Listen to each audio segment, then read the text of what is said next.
Welcome! We are the Iowa High School Athletic Association. We're proud to bring you this broadcast of Iowa High School Sports Championships, featuring Iowa's student athletes, schools, and communities.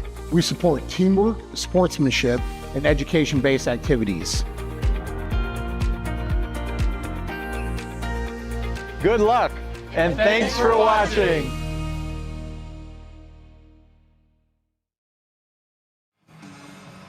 Well, good evening, everybody, and welcome inside the Casey Center in downtown Des Moines as we get set for tonight's Iowa High School Athletic Association 2026 State Semifinals. I'm Russ W. Oker, honored to be on.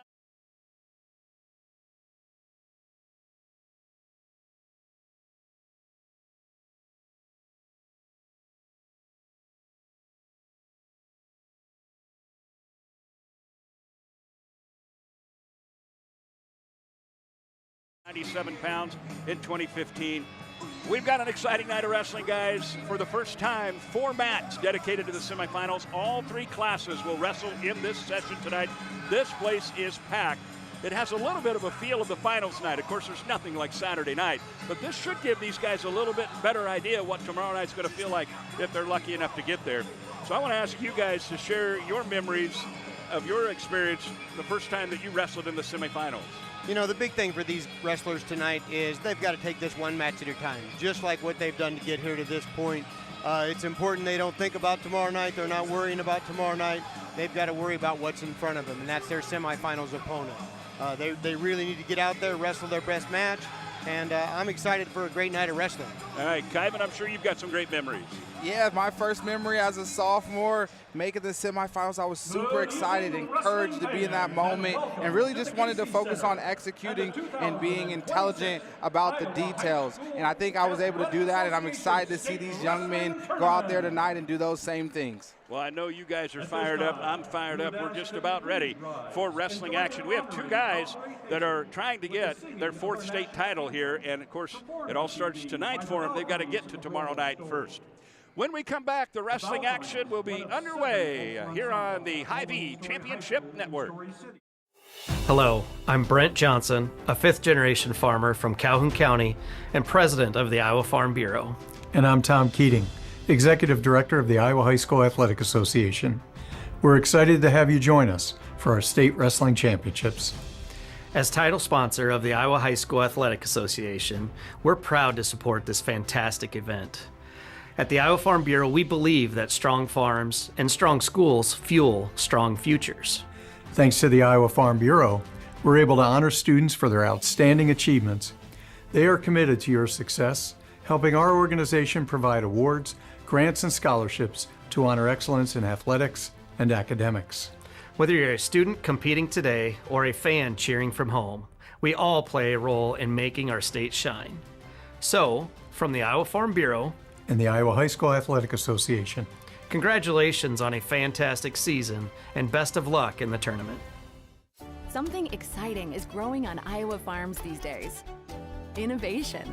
From tractors that seed, weed, and harvest with data-driven precision, to drones that scout or plant cover crops to protect soil and water. Even our animals live in smart homes with round-the-clock care. Technology keeps your food safer, water cleaner, and makes us more sustainable. Because what we do here benefits everyone here. Life on the farm makes everyone's life better. What does commitment mean? To protect what's important? To invest in the future? It means providing peace of mind. It's what reliable people do. It's what local banks do. Banking in Iowa goes beyond transactions. Banks work to help people and small businesses succeed. And Iowa banks are proud to be trusted partners in building confident banking relationships. Iowa Banks, your partner through it all. Whether you volunteer or hang with friends, play pickleball, read or follow trends. No matter what your retirement style, you deserve healthy eyes and a healthy smile. Some Medicare plans don't cover vision or dental. With Delta Dental, you can save on what's essential. Get coverage and take care of your health. It's peace of mind, so treat yourself. It's more affordable than you might think. Give us a call or visit this link.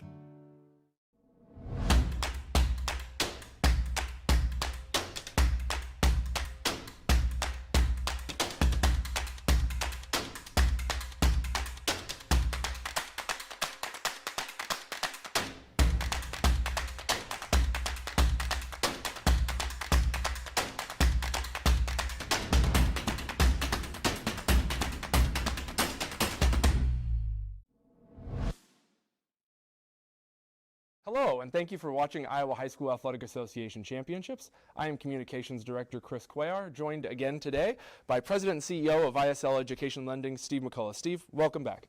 Thanks for having me. Absolutely. Steve, what can you tell us about ISL Education Lending as Iowa's nonprofit student loan lender? Well, our purpose is to help students and parents succeed in education and careers after high school.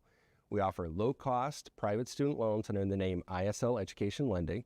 We also offer scholarships and planning tools to help students and parents make wise choices about college. I'm sure a lot of our viewers just heard scholarships. Student athletes might have heard scholarships. What can you tell me about that? Well, between now and April 3rd, high school students, college students, and their parents can register to win one of 45 $1,000 scholarships. To register, scan the QR code on the video board or visit our website. Anything else people should know about ISL Education Lending and the resources you have? We just launched a new scholarship search tool called Step 1 Scholarship Search. It's free to use and it's personalized so you can find scholarships that are a match to you. Now, to use this tool or any of our other tools, learn about our scholarships or our low-cost private student loans, go to iowastudentloan.org. Excellent. Steve, thank you so much for joining us, and thank you to ISL Education Lending for being a part of the Athletic Association's championships. Thanch you. Followed then by Class 3. Rest of Yoker, Chad Zambo, Kyvan Gatson set for the action here for the semifinal round. We're excited. I hope you're excited as well. Kyvan, what are you most looking forward to tonight? What can the fans expect to see? I think you're expecting to see just young men out there eager to show themselves and show the effort, energy. The support from the community is always something that's been impactful for me. When you see the Casey Center filled up, you're like, everyone came. These small towns, they get shut down, right? And everyone comes here, and so that's just amazing. It is electric in here tonight, and we're ready for action. 106-pound weight class semifinal matchups are brought to you by the Iowa Farm Bureau. From rural roots to statewide pride, Iowa Farm Bureau proudly supports student athletes across Iowa. And Musco Lighting bringing us our 113-pound matches. And we are underway here at the Case in Des Moines, Iowa. Out there at 106 pounds, Martin and Lester, Nelson and Woopker, and at 113 pounds, Walensky and Morrow and Burton and Mays. I tell you, over here on mat number 6, we've seen Ian Mays go out of Brady Burton 3-0 with a quick takedown, and he's riding him tough with a chicken wing right now. He's really looking for a turn pretty hard here in the first period. Yeah, and Woopker jumped out to a really early takedown and then got some back points with a beautiful bar arm and is up 7-0. On that mat 3, Martin jumped out to an early takedown and then gave a quick escape, and these guys are off to a fast start. Yeah, you know, there's some incredible records out here. A lot of these kids have had a lot of matches this season with not a lot of losses, and I think we're really going to see some guys in a dogfight to make it to the finals. Well, Woopker came out ready to go for sure. He's up 11-0 now. Yeah, that's going to be it. He's going to get a quick tech fall, 15-0, with 50 seconds left to spare. So that was an amazing show by Woopker, and he's going to be moving on to the state finals. We're still 0-0 here over on mat 5 with Caden Malinsky and Connor Morrows in on a shot here. We don't have any takedown yet, though. We got a little bit of a scramble going on. I'm not sure. It looks like they both have a chance of scoring a point here. We'll see how this scramble comes out. On mat number 6 now, Mays up 7-2. Mays out of Waco Wayland. Woopker, by the way, out of South Central Calhoun, the first guy to officially punch his ticket to the finals this year. It's Woopker out of South Central Calhoun. Yeah, we're seeing Ian Mays over here with 7-2, and it looks like he was maybe going to get some back points there again, and he didn't quite get a 2 count. So up 7-2 going into the second period. And over there on mat number 5, Belinsky and Morrow, it's still 0-0. We've had some good scrambles over here, but no one's been able to capitalize and get the takedown just yet. Yeah, Martin's going really tough on top. This Don Bosco contingent is actually really amazing. We talked earlier, and you were saying that they have won 7 state titles in a row. Yeah, they're going for their 8th state title this year. That's quite a dynasty they've got going down there in Don Bosco right now, that's for sure. And they've traditionally always been really tough in wrestling, and they just keep building on it right now. Yep, and Hendrik Schwab jumped out to an early takedown, and now he's looking for back points. His brother's going to be wrestling a little bit later as well. Yep, and obviously we know that Schwab name. That's been around wrestling in Iowa as long as I can remember. Definitely some of the top-tier talent for sure in the state, and they've always been amazing. And I think that their dad, Doug, is doing pretty good over there at UNI, and I know we've got a few wrestlers here committed to go wrestling for him this year and the next couple of years. Yeah, that Panther train is really moving along, really strong. I just saw their mom, Allison, down there taking photos. She's an amazing videographer, does amazing stuff for the sport. Mays has jumped out 10-3 over here on mat number 6. He's still riding that chicken wing and keeping a lot of pressure on him, keeping him down, not allowing Brady Burton to build a lot. He's been able to get a reversal and escape so far, and that's kind of been his only point. So.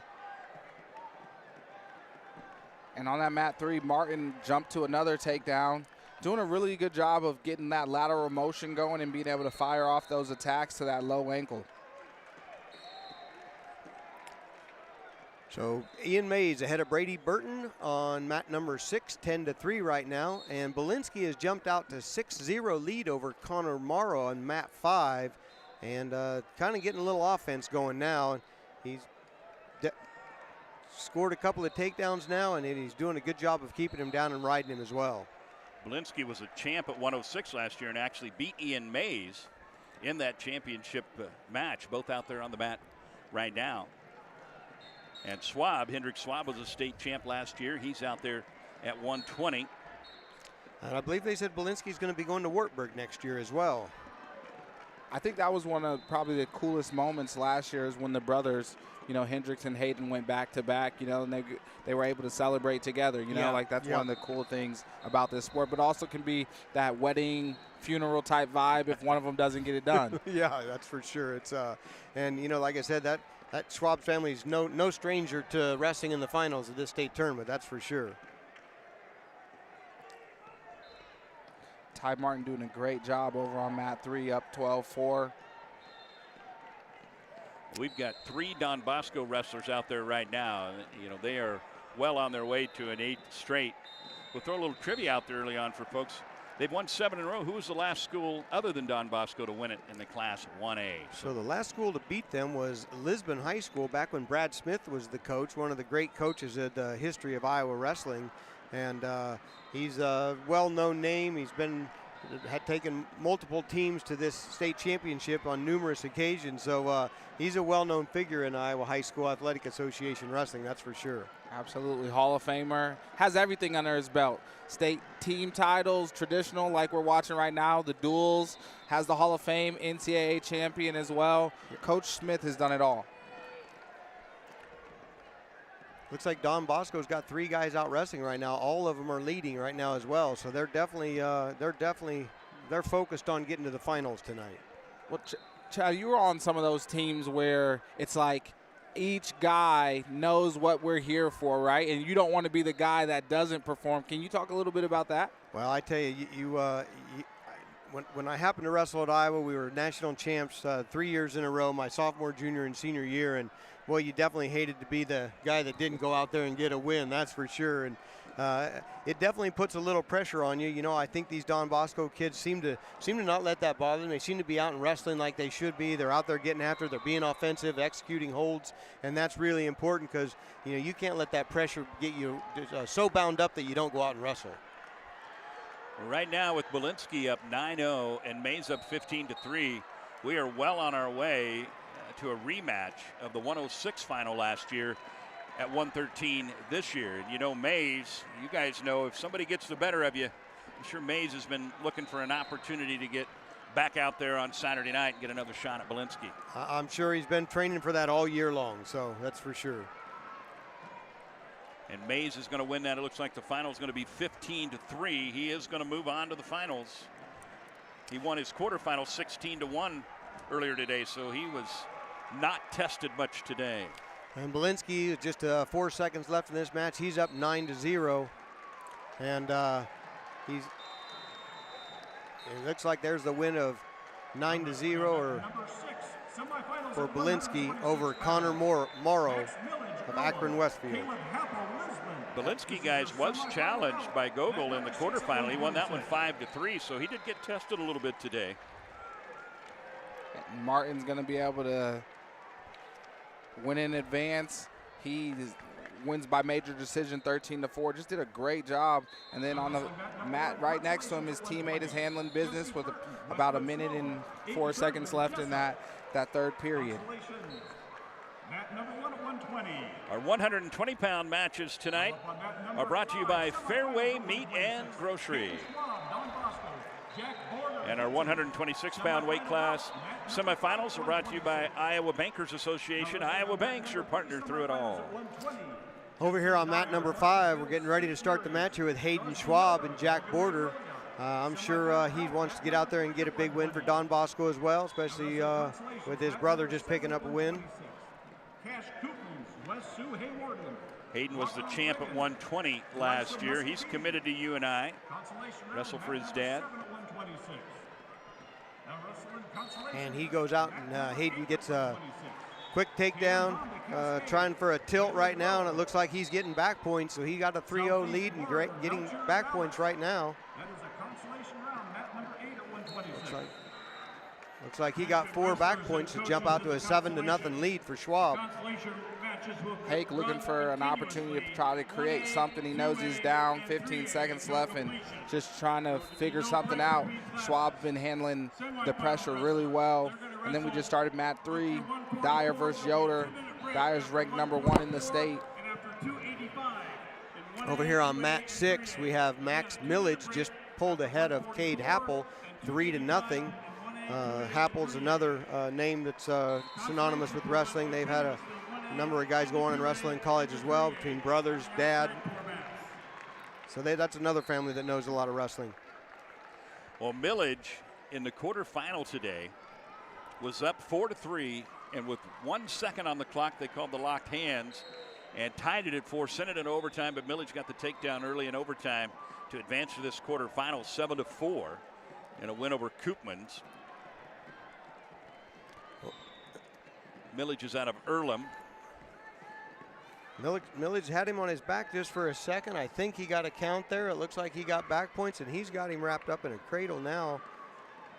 Now wrestling your semifinal bout on mat number 4 at 132. Cooper Heights Jessup.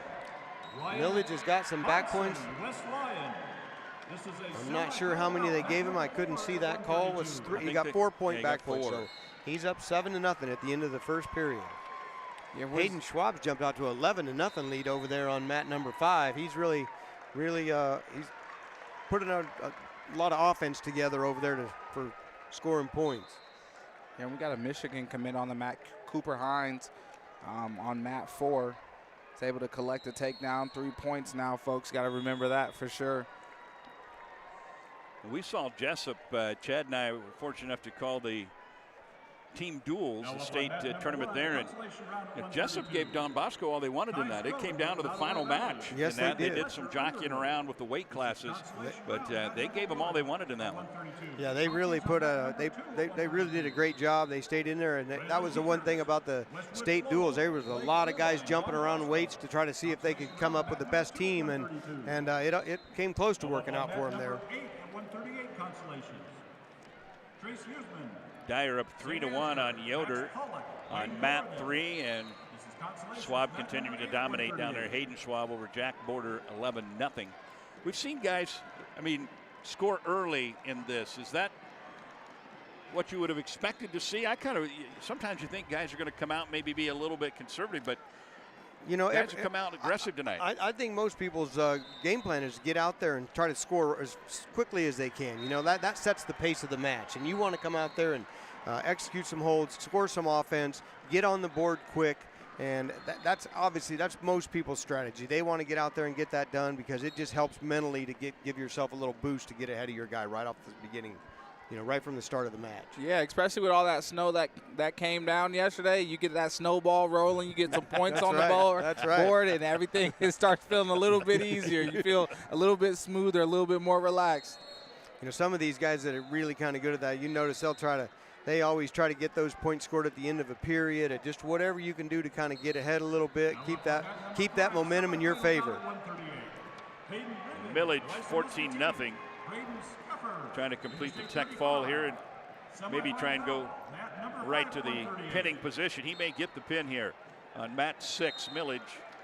He got the near fall. And he got the technical fall there over Cade Happel. Max Millage just punched his ticket to the finals.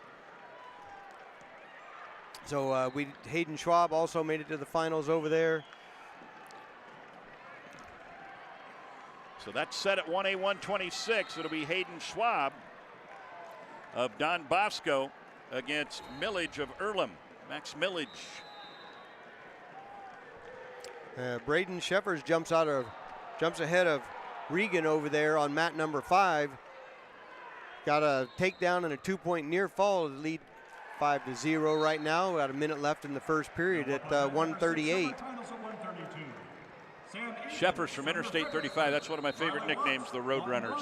Yeah. Go out there and beep right through them. 132. That's what. If I was a wrestler and I wrestled for I-35, that would be my trash talk when I beat you. I'd just look at you and go beep beep. In today's viral culture, it would definitely work. It would definitely work. So we've got over here on mat 6, we've got Sam Egan versus Riley Watts. Just getting started here in the first period, feeling each other out a little bit. No scores yet. We're getting back active on mat 3. There was some time for blood. They had to clean some stuff up. And Cooper Hines is just doing a great job of controlling the ties, heavy hands. We've got our first 132-pounder out there on mat 4, and our 132-pound semifinals are presented by Iowa Pork. We appreciate all the fine sponsors who make it possible for this coverage of the semifinal round. Finals tomorrow night on Iowa Public Television. Looking forward to that.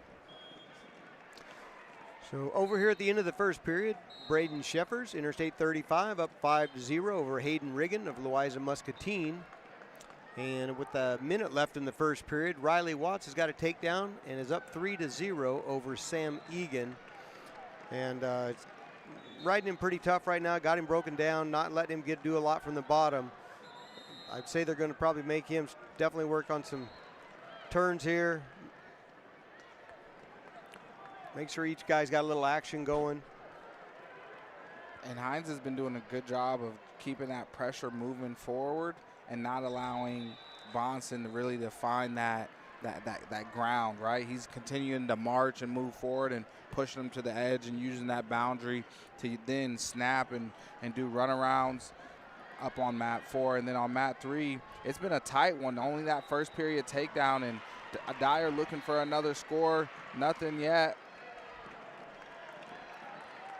And you're going to get a 3-point takedown right there from Dyer.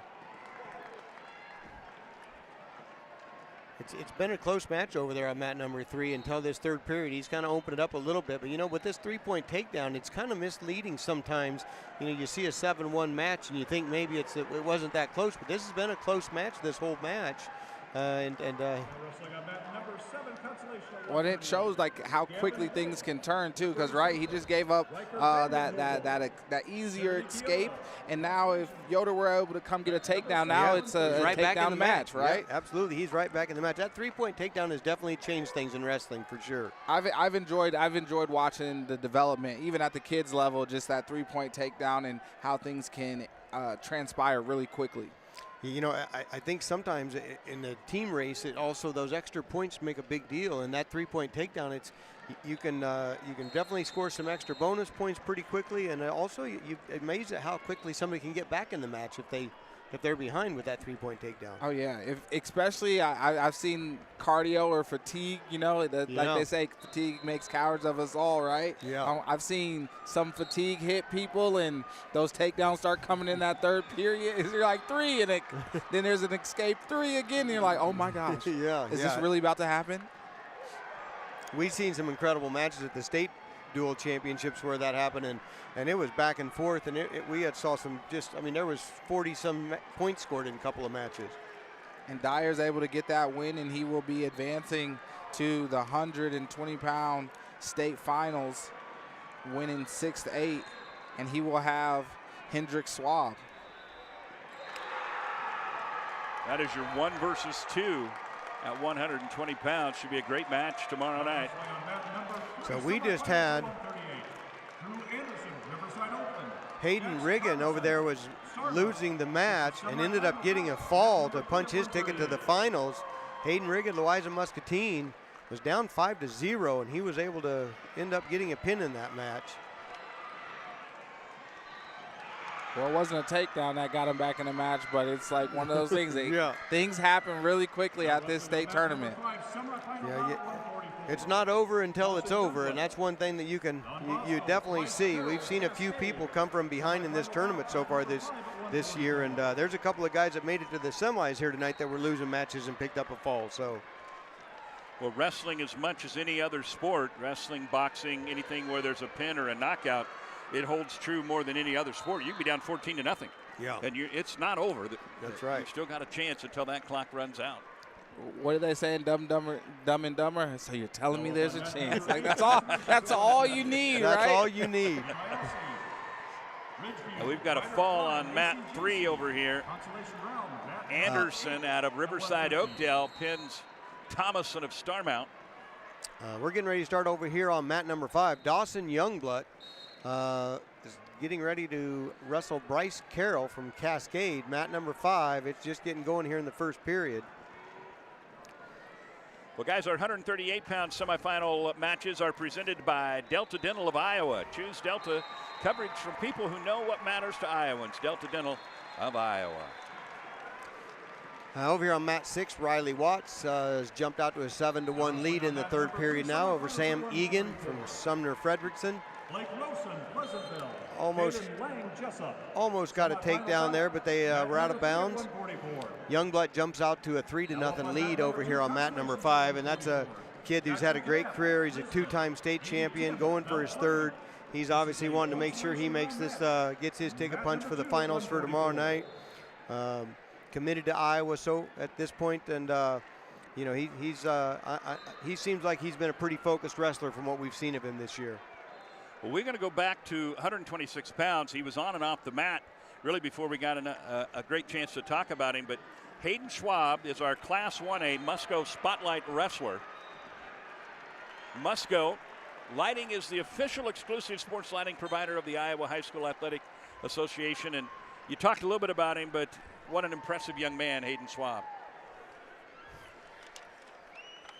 He went out, he's committed to UNI. When you watched him wrestle, Hayden, what do you like about what you see there? You know, he's real offensive. He gets out there, gets takedowns, and he's one of those guys that immediately turns a takedown into some near fall. He's really good at hitting some tilts, and it's very likely you see him get a takedown. He's going to jump out to a 5-0, 6-0, 7-0 lead because he's so good at kind of working right into a tilt. And he's 32-0 after tonight's win, so he's having a dominating junior season. He's a state champ. Last year at 120 pounds, beat Liam Altfinger of Wilton, whom we'll see tonight. He's our Musco Spotlight Wrestler at 126 pounds, Class 1A. So over here on mat number 5.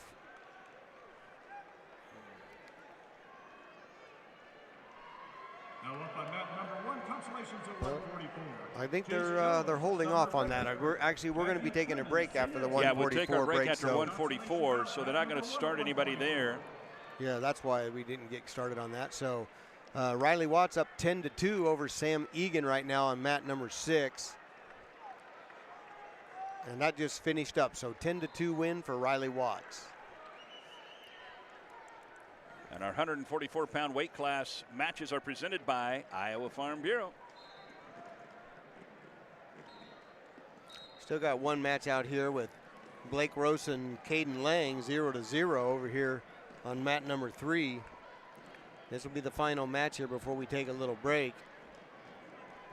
We're almost halfway through this 1A semifinal round.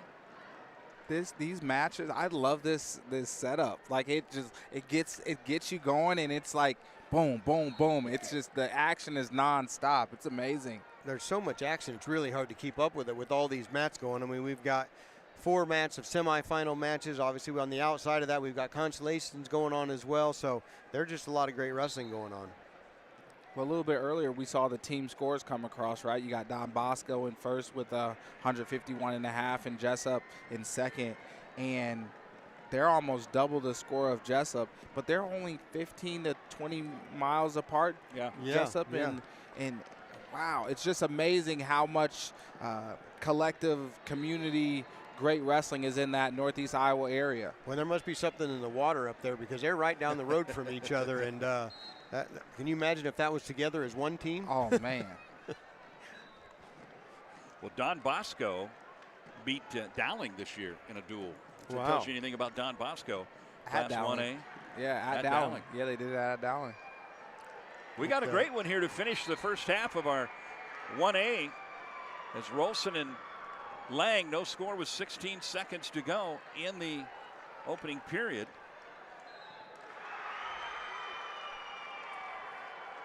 Coach Ordner doing a great job at Don Bosco, and he's been at a few different stops, but he's also been a Division III college coach, right? Like, he understands what it takes at all levels to build a program, to get community engagement, to get community buy-in, the families, the support. That's all the things that maybe people don't immediately see, but that's the thing that propels, these teams forward.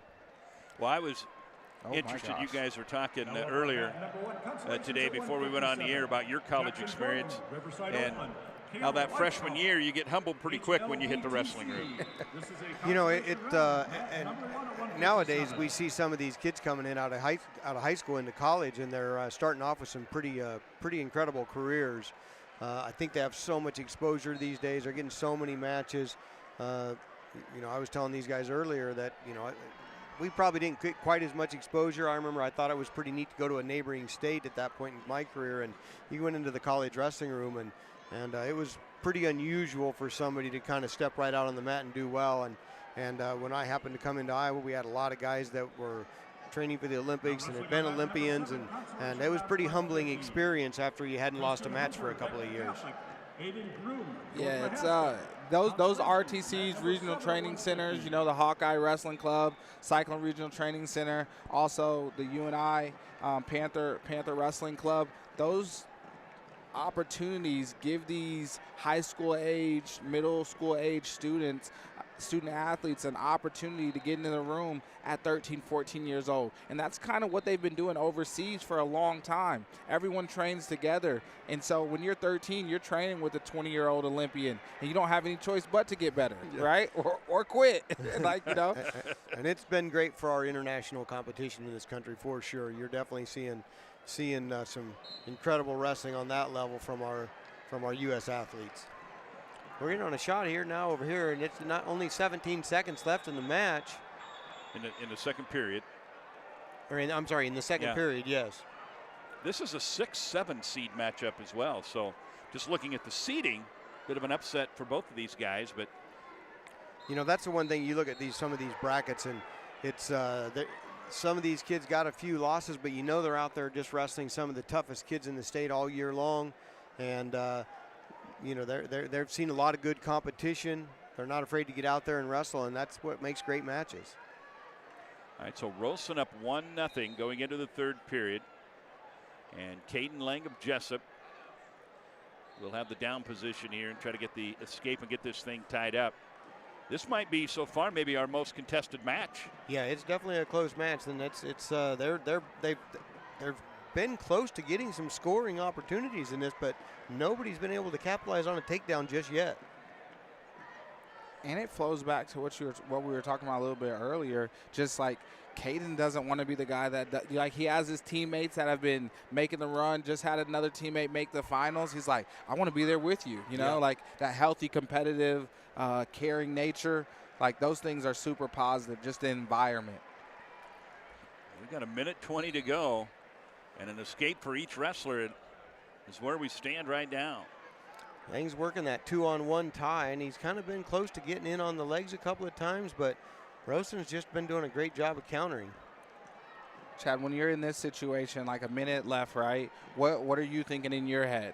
You know, I think one of the biggest things they have to be thinking about is you got to chain wrestle. When one move isn't there, you got to move to the next move, because that's just the way it is. You get in higher levels of competition, you're not always just going to get in on a shot, finish that shot. You've got to chain wrestle, you've got to create some action, and you got to be able to flow from one move to the next until you can get that score. 39 seconds left now. Lang is in the lighter colored singlet and Rolson in the dark singlet.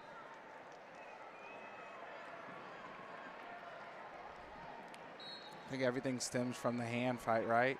Short time, hand fighting.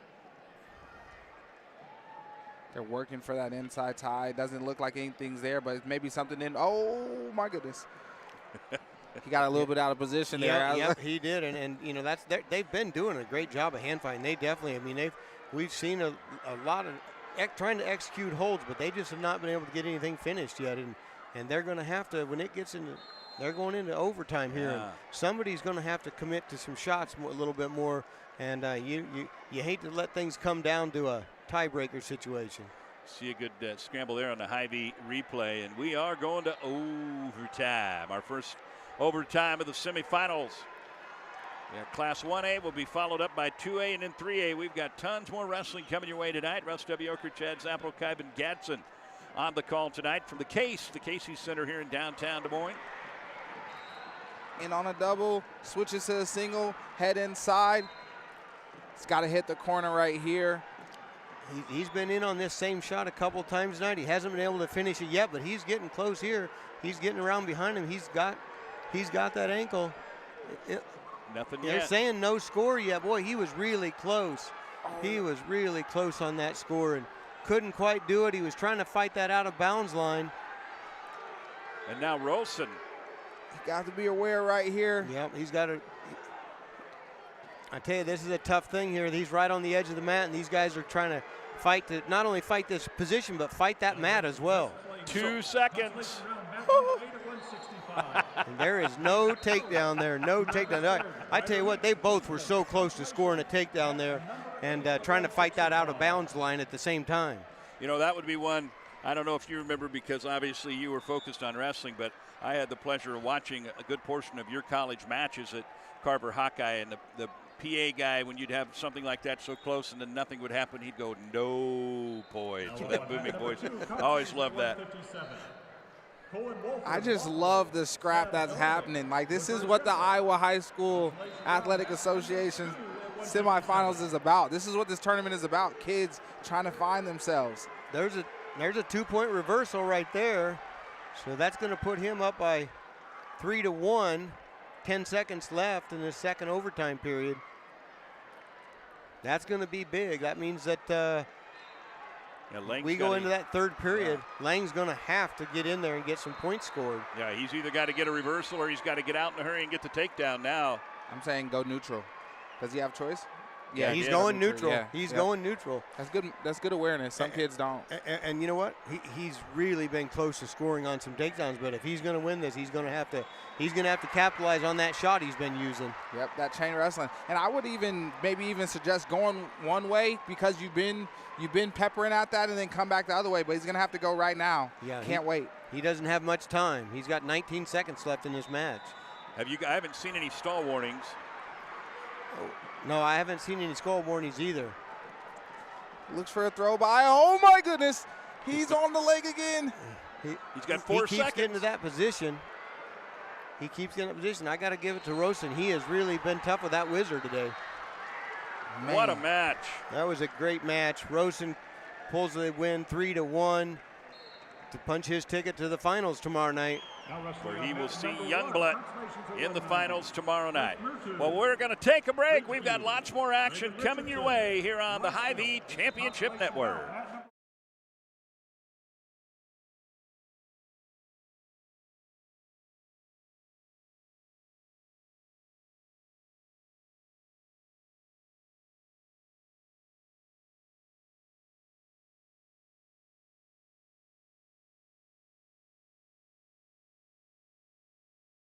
I'm Chris Cuellar, Communications Director at the Iowa High School Athletic Association.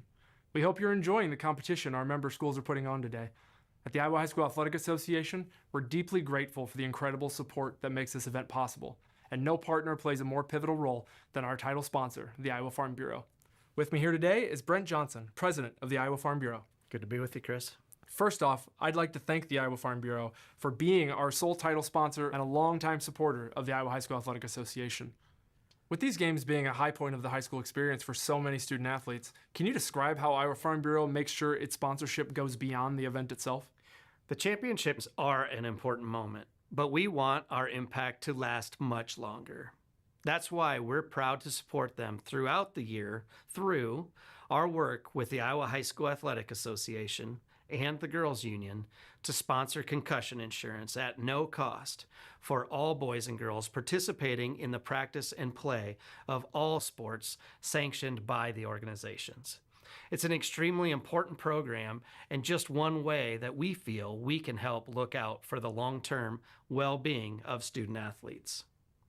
In addition to concussion coverage, the Iowa Farm Bureau is one of the state's largest scholarship providers, contributing over $250,000 in scholarships each year to Iowa's students. And knowing teachers play a critical role in shaping our students' futures, we also provide grant programs to help educators offset costs for much-needed education resources, helping to enhance classroom experiences in schools across Iowa. Well, thank you for joining us today, Brent, and for your continued support of the Iowa High School Athletic Association. Your partnership has been essential in helping us grow student services through recognition programs, grants, and scholarships. We truly appreciate your commitment to education-based activities and the students we serve across Iowa. Russ W. Oker, Chad Zapito, Kyvan Gatson at the Casey Center in downtown Des Moines, the semifinal round of our Iowa High School Athletic Association State Championships. We move on to 150. Tonight's 150-pound weight class semifinal matchups are brought to you by Musco Lighting. Musco Lighting, the official and exclusive lighting partner of the Iowa High School Athletic Association. So here we go. Bradenburg and Linden will be out there, and Hoyt and Raymond at 150. And then our 157-pound matches, Peters and Wood and Sweden and Smith. And 157-pound matches brought to you by Fairway Meat and Grocery. We're ready to go. We're off and running again. We couldn't have asked for a better match to wrap up that first segment tonight with Rolson and Lang. Got some overtime action. Great match. They really went at it. I mean, it was both of those kids were so close to scoring at many different times throughout the match. It was really a great match, and you know, there's a lot of heartbreak for the loser there, but that winner is going to be in tomorrow night's big show, so I'm sure he's ready to go for that. Well, mat number 5 has Tullywood and Boston Peters. Tullywood out of Corridon, Wayne Community, and Westwood Sloan for Peterson. Chad, we talked about it at the team duels a little bit with the young man who wrestles for Indianola. This is his brother. But Gary Wood, Tully's dad, is somebody that has had a big impact on your wrestling career. You know, wrestling in Centerville, our coach was Mike Lupnick, great coach, and right down the road from us was Gary Wood at Sheraton, and I spent a lot of time in his room in the off season, and Gary went to a lot of off season stuff as well. So we definitely did a lot of training and technique with Gary over the years. He's got a couple of boys wrestling currently now, and he was definitely a big influence on me growing up. Tully's got a tall challenge. Peters is the number 1 seed. He's 39-0 coming into this match, so he'll have his hands full, and he falls behind 3-0 there. Bradenburg and Linden. Bradenburg up 3-0 on Linden. Bradenburg out of Lake Mills, Linden out of Woodbury Central, and then Hoyt out of Iowa Valley Marengo, and Raymond out of St. Albert. No score there in Sweden. And Smith, no score in that one. That's on mat 6. Boston Peters over there on mat 5. He just jumped out to a 6-0 lead. And is it Bradenburg or Brandenburg? I'm not sure how. You know how Brandenburg. I think it is Brandenburg. I believe it's Brandenburg. Yeah, He's Brandenburg. out to a 3-0 lead over there on mat number 1, and definitely had a great year so far this year. Hasn't had a loss, and sure he's definitely eyeing those finals. And just every one of these weights, you look up and down these weight classes, and there is just every bracket is just stacked with some really tough kids. So. And they're all just looking, right? Like some of them have probably watched this tournament for the last, like 10 years. Watch family, friends, again, the community show up, and they're just like, oh, this is my opportunity. You talked about the community and talked about the cheerleaders a little bit too, and the school pride that you have. They were doing the chicken dance during one of the breaks, and they're showing all the different cheerleaders. It just adds to the environment. The pageantry here at the Iowa High School State Tournament is amazing. Yeah, and one of the things that I've seen just from watching a little bit of stuff on social media there is the send-off that a lot of these schools gave these at their towns and their schools both, where these guys went through the halls of their schools and everybody's out cheering them on. Sometimes they get police escorts out of town. I mean, this is just it's a big deal for these towns to send their kids up here to state and see, how well they can compete against everybody else in the state. Yeah, and then you have like the travel buses, those things. Man, it's just the amount of support. Everyone here at State has been supported, and I think that's one of the driving home factors for Iowa High School wrestling is that it's a support-based success system. If you made it here, you had support. If you win here, you had support. If you're in the middle, in between, you had support. So I think we got to give definitely a huge shout out to those people, those families, administrators for everything. The other big thing about wrestling, and some of these kids are too young to even understand it now, but they'll realize at some point down the road, wrestling is a big family, and down the road, doesn't matter if it's on the opposing team. At any level of wrestling, wrestling becomes a big family, and you can go anywhere in the country with these ugly cauliflower ears that we have, and somebody's going to come talk to you about it. Absolutely. Well, I know when we walked over to get supper, we couldn't hardly go 5-10 feet, and somebody was stopping one of you two guys that either you wrestled against or wrestled with, or people that recognize you from your wrestling days. So over here on mat number 5, Boston Peters is up 6-0 over Tully Wood in the second period here. He kind of jumped out to a quick lead, and then it's been not a lot of scoring action since then. And we're just about ready to round out this second period, and it's still a 6-0 match. They've been scrapping over there too. They've really been getting after it.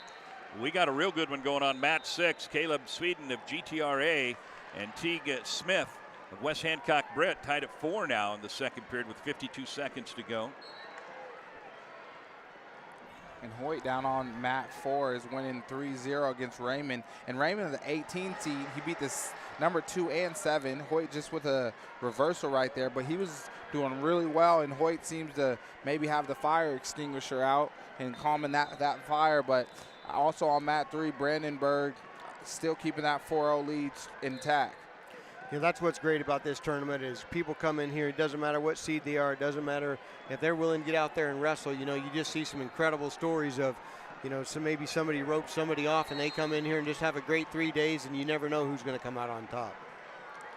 Raymond dominated in his quarterfinal over Groom from North Mahaska, 15-3. So impressive showing so far for the 18 seed, but he's got some work to do here against Hoyt. And one thing I heard in his interview, he was talking about effort. He was really focused on, hey, I'm just going to give full effort and let the chips fall where they may. And I think that's one of the important things that we're seeing when these young people come out and compete is that if you focus on the effort, you focus on just being present, I think good things tend to happen. And if not, you get feedback on some things you might need to grow in and some areas you can change. Here on mat 6, they're going to head to the third period. Smith up 5-4 on Sweden. We'll keep a close eye on that one. I tell you, Sweden's going down here, so he gets an escape, and we're right at 5-5 again. This has been a close match all the way through, and we've got 2 minutes left here for these guys to decide it. Hoyt was able to get the pin for the win, and so he'll be moving on to the 150-pound finals for tomorrow night. You know, you said earlier, you just got to go out there and leave everything on the mat. You've got to go out there and know that you gave your best effort, and you know as well as I do. And unfortunately, you probably learn a lot more about your wrestling from your losses than you do from your wins sometimes. And you know, it's sometimes it takes that to grow a little bit too. Oh, absolutely. I remember the one I took my sophomore year in the state finals against Derek St. John, someone that went on to win an NCAA title. And I just told my dad, I'll do whatever you tell me to do. I was like, please, I'll do whatever you tell me to do as long as that never happens again. And we were able to do a lot of growth now that my ears opened up and I started listening. You know, I same thing. My sophomore year, I lost to Tom Brands in the finals. Also went on to wrestle at Iowa, and it definitely makes you kind of go back to the drawing board, and you got to figure out what you got to keep doing. Brandenburg punched his ticket to the finals, and he'll face Hoyt at 150 pounds in the Class 1A. Brandenburg out of Lake Mills is the 1 seed. Hoyt is the 6th seed out of Iowa Valley Marengo. That'll be your 150 final in the Class 1A. So Smith goes ahead of Sweden down here 8-5. We had a 5-5 match, and he's able to score a takedown. So he goes out 8-5. We got 54 seconds left in this match, and these two are still getting after it. Now wrestling mat number 5 at 175 semifinals. We get some 165-pound weight classes coming out. And that class is brought to you by Iowa Bankers Association, presenting our 165-pound semifinal matches tonight. 8-6, Caleb Sweden gets a escape there, 42 seconds left. They're both on their feet. A takedown here could still keep Sweden in the match here, so he's going to have to get some offense going, though, if he wants to. It looks like Smith was close to getting a takedown there, but they're both still scrapping, and we got 20 seconds left in this match. Smith from West Hancock, Brett, is in the red singlet. Well, Sweden's got to go now with 15 seconds left, trails by 2 there. Conkle up on mat 3, was able to get a takedown, and then we got an escape for Groom. Stand ready. Time's going to run out down here on match 6, so Smith will head to the finals to take on Peters at 157 pounds in the Class 1A. And that is 1 versus 2 there in that matchup.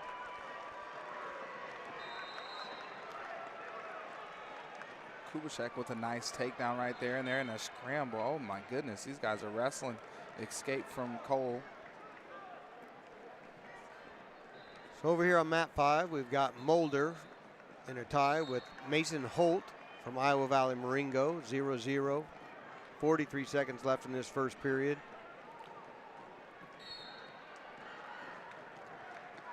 Kovacek's from South Winneshiek, and Coley is from Woodbury Central. Now wrestling your semifinal bout of mat number 6 at 175. And Groom was able to get a takedown, and now he's working on a four set of near fall points. That's going to put him up 8-3 on mat 3. Mat number 6 at 175. Still 0-0 there over on mat 5 with Mulder and Hoyt. Kind of feeling each other out a little bit. A little bit of hand fighting, but I feel like they're just kind of trying to judge distance with each other right now. 0-0 at the end of the first period. Our closed captioning tonight is presented by Sukup Manufacturing. Sukup is the world's largest family-owned grain bin manufacturer and a proud partner of the Iowa High School Athletic Association. Sukup Manufacturing.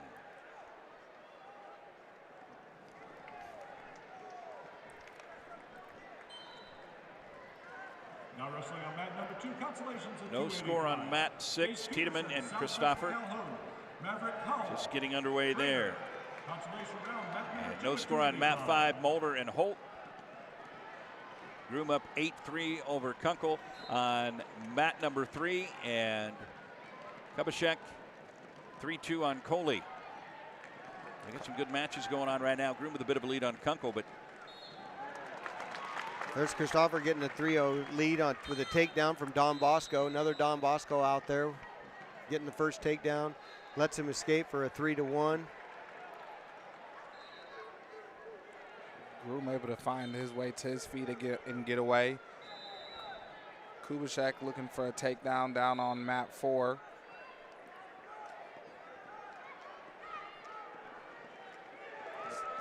Looks like he's getting close to takedown on there on mat 4, but he can't quite get that arm out. Yeah. There you got it. Coley was looking for that reverse switch. Kubashek able to find his way out of there. All the while Groom was able to, on mat 3, collect another takedown, and now he's working in that major decision territory. So 1-0 match over here on mat 5 with Mulder ahead of Hoyt. And now he just scored a takedown to go ahead 4-0. So he's able to get an escape and then take him back down here in the second period with 30 seconds left. Huge 1-point escape at the end of this second period for Coley to keep himself within a takedown distance. And I believe he might have, well, no, Kubashek has choice to start the third period. You know, those points that you score at the end of the period sometimes are so critical. Mentally, it's kind of a big thing, and also that just can really keep you in there. You hate to see that time run out when somebody's so close to scoring and not be able to get it. Absolutely. They're game changers. Anytime it's like a no response, right? Like I get a takedown, ride you out for 10, 15 seconds, maybe 30, and you don't get an opportunity to really respond and get those points back. Like that's huge for momentum. Yeah, I always kind of think, you know, they come out and get a takedown and they get that lead, if they come out maybe and get escape to start that second period. It's like you keep that scoring momentum going in your favor that way.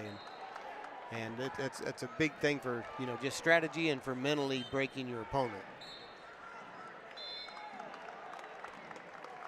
When you think about the mental aspect of this sport, what do you think is one of the biggest pieces, and where do you need to be when you're in this type of environment? You know, I think a lot of it is you've got to be kind of ready at the right time. This is the time when these guys have to be at their best. They have to be the most mentally prepared. They have to be, you know, that physically, hopefully they're healthy at this time of year. Mat 5, gonna get the fall here. That's a big pin for Mulder over there on mat 5. He punches his ticket to the finals. He was up 7-0 when he scored the pin.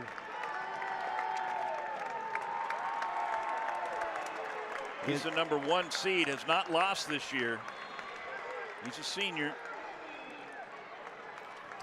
Over here on mat 6, we got Christopher up to 9-3 now over Tiedemann from Northwood Kensett.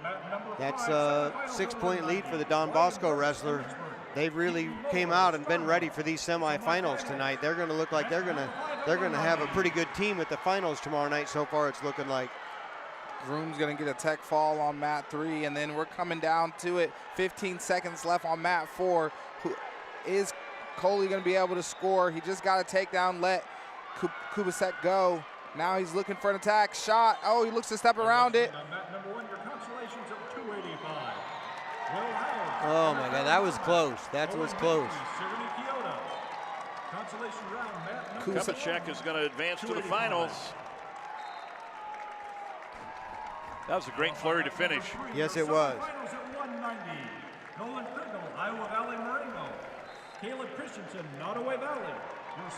Over here on mat number 5, we have Ryan Wirtz from Emmitsburg and Keaton Moeller from Starmont. Moeller was a state champ 2 years ago, actually. He was a state champ. I believe he's moving on and going to be wrestling at UNI as well. Yeah, he won it at 150 pounds in 2024 over Danny Kinsler of Trainers, who he beat in that final. Semifinals 1A at 215. Kyler Salas, Don Bosco. Camden Cracklio. Our 165-pound match is brought to you by Iowa Bankers Association. Our 175-pound semifinals are brought to you by Iowa Pork Producers Association. Iowa Pork is a proud supporter of Iowa High School athletics. And our 190-pound semifinals brought to you by Delta Dental of Iowa. And we're seeing some 215 now as well. Brought to you by Iowa Farm Bureau. We appreciate all the fine sponsors. Moeller just went out there and got a 9-2 lead and got the pin over there on mat number 5, so he's going to be in the finals tomorrow night. He'll be going for his second state championship. Ryan Wirtz was the number 1 seed. Moeller came in as the 5 seed.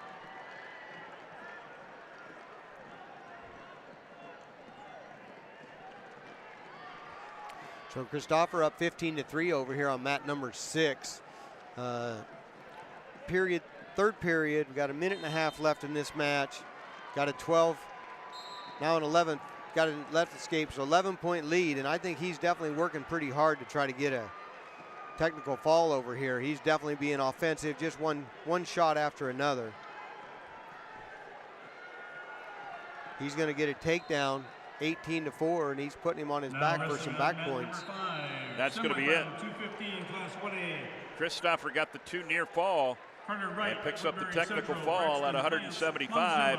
So your 175-pound final will be Mulder of Boynton Hall Rock Valley and Christopher out of Don Bosco, the 1 and the 2 seed there.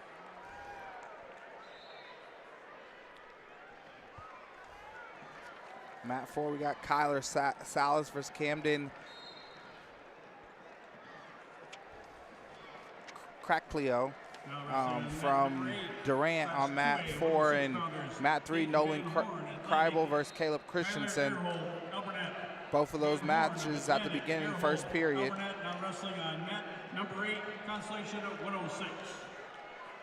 And we'll take another break at the conclusion of the 1A semifinals.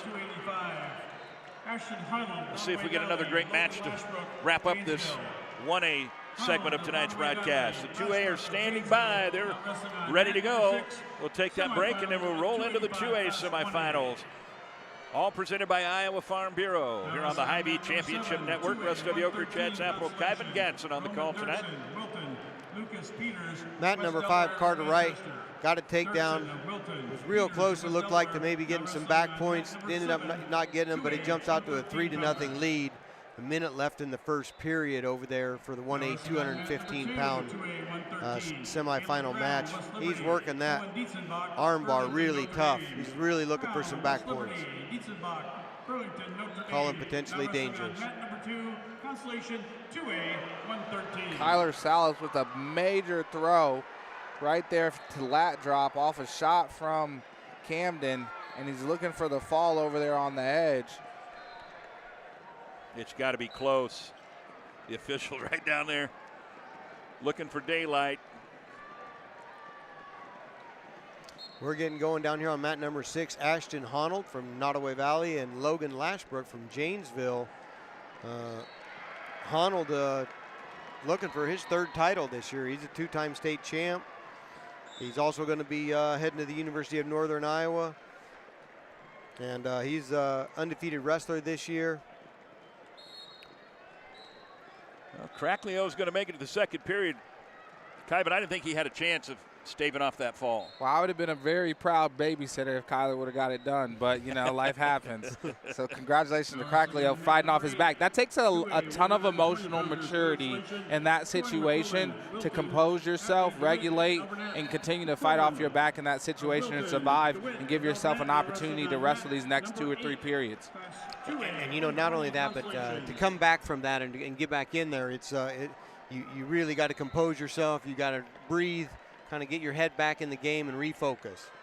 Yeah, it's just like, all right, next opportunity. What's the next position that I need to put myself in so that I have an opportunity? Christensen up on mat 3, winning, riding extremely tough. I think Christensen is in that situation, right, where he has Honnold up at at heavyweight. And again, we've talked about this a little bit just with Jess up in Don Bosco. And Nottoway Valley is the same thing. Is like when you get yourself around the same people or the same type of people that are all moving in the same direction and energy is flowing that way, lots of positive things happen. Yeah, these teams that have they've just traditionally built extremely tough teams. It's just over the years, and then success just breeds success, and it just like I think you said earlier, you get that snowball going and that snowball effect happening, and you get a lot of support, you get more kids out for the program, and it just kind of everything keeps going in the right direction.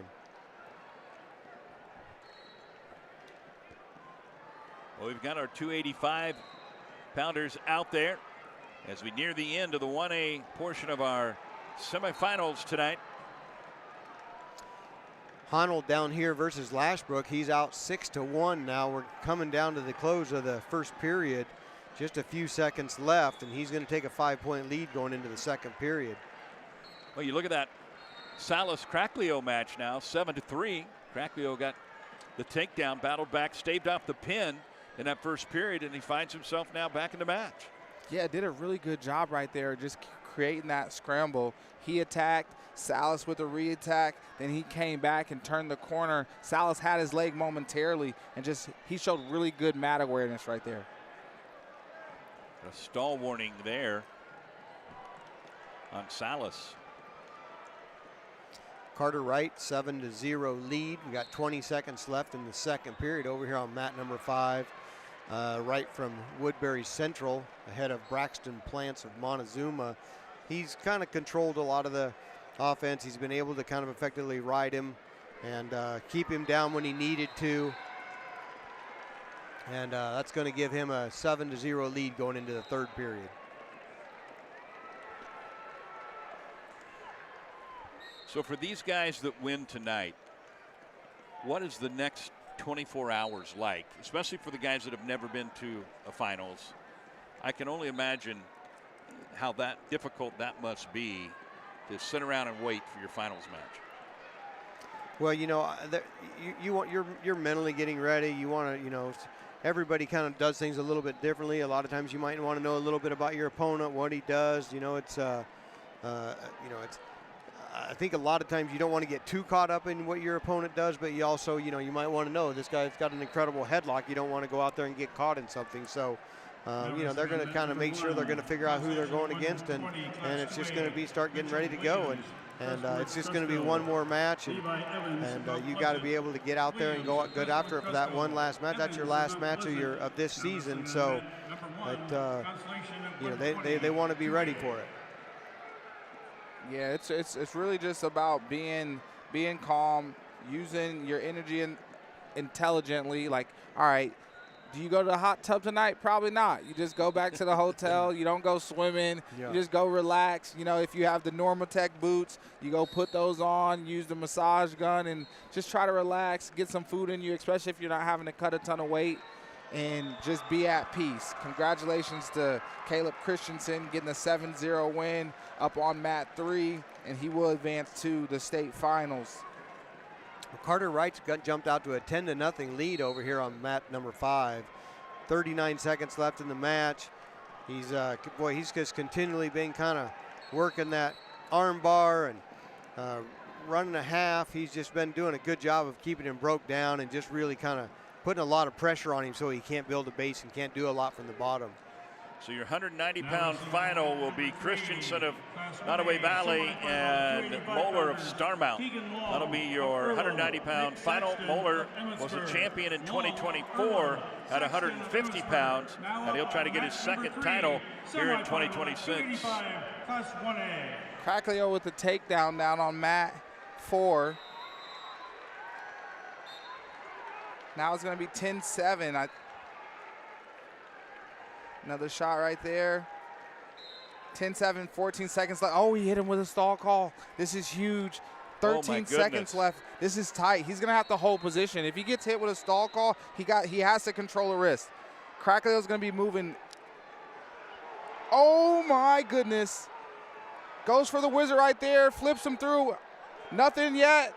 Short time. He's up to his feet. They're out of bounds. Oh, is that going to be points? They're out of time. What do you think, Chad? I don't know. We got referees talking out here. Oh, man, nothing. Oh, Cracklio. There's the emotion of the night. Oh, my Wow. goodness. They're going to talk again. Can they go? I don't know. Can they go to review here? They'll go to the table. The coaches will talk. What do you guys think? We'll have our. Can we get a Hy-Vee instant replay on that? I'm not sure. We're going to try to do that, but what a match. That was a scrap.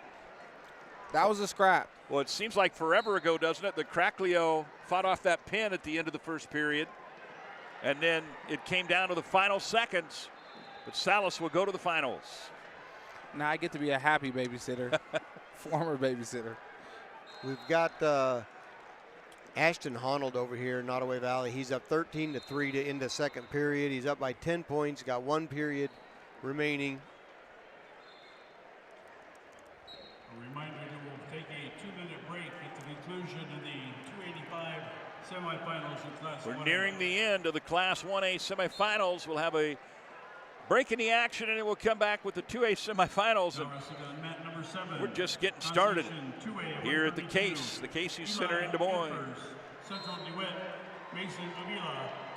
Honnold with another takedown to go up 16-3, minute and 50 left. He's out here really kind of got his offense going well. He's really looking forward to kind of getting to another finals tomorrow night to go for that third state title. Keegan Long looking for some underhooks right there on mat 3. And Honnold punches his ticket to the finals with the technical fall with 1:37 left in the third period.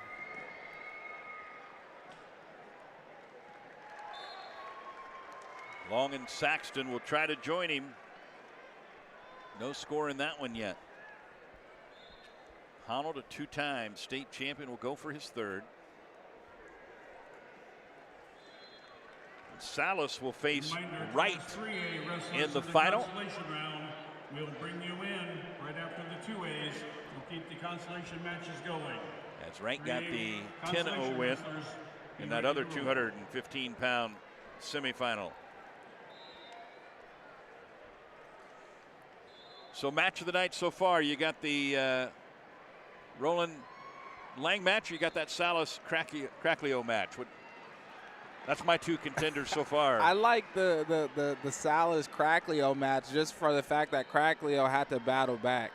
The other match was even throughout the whole situation. Being down 7 points is no easy task to come back from. Just from again, emotional maturity standpoint, regulating self, and just like, all right, here's what I can control. I'm going to continue to compete, continue to look for positions, and he put himself in a great position to win that match. Absolutely. And time essentially just ran out on him. And he was still fighting at the very end, and that's a gut check. I mean, that's a real gut check to get put on your back right from the get-go. You got to fight off your back, and then to come back and battle for the entire match is he definitely showed a lot of guts there.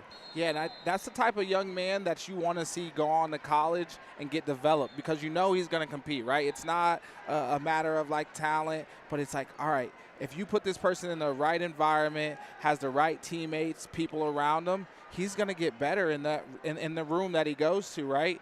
And the sky can be the limit. Yeah. Yep, absolutely. And it was Rolson, I apologize. Rolson that beat Lang 3-1 in that 144-pound semifinal. And mat number 3 is where the final action is in Class 1A. And we got a good one, it looks like, to finish up this semifinal round. Saxton up 1-0 over Keegan Long, Saxton of Emmitsburg, and Long of Earlham. No one's been able to kind of secure a takedown here yet. We got a lot of locking up, a lot of hand fighting, a lot of see who can control those ties. And so far, Saxton's the only point scorer with an escape, and you know, we're getting down here to the end of the second period. I have a feeling we might be. This is going to be a real tight match. If Long goes down and gets an escape as well, you know, we're going to see this come down to the wire. Saxton is the 2 seed, Long is the 3 seed. Honnold, the 1 seed, already punched his ticket to the finals. Final match for Class 1A semifinals. Your semifinals presented by Farm Bureau The Iowa Farm Bureau, proud to support the Iowa High School Athletic Association and the student athletes. Quad pod. Goes quad pod, building up to that base. Oh, looks like he's getting to his feet. He's got some hand control, but he can't quite get his hands broke. That was a nice mat return right there from Saxon. I think Saxon's going to try to stay in this position. I think he's going to try to keep him down. That's for sure. You know, he's putting a lot of pressure on him right now to get him broke down. Translation 2A, 126, Adam Carey, Independence. John Gonzalez. Long is definitely still keeping a pretty good base underneath him, and he's still trying to work to those feet. On mat number 1 at 126. Stepping over that back leg. He's going to have to get that right hip down and continue to circle if he's going to be able to navigate in this space.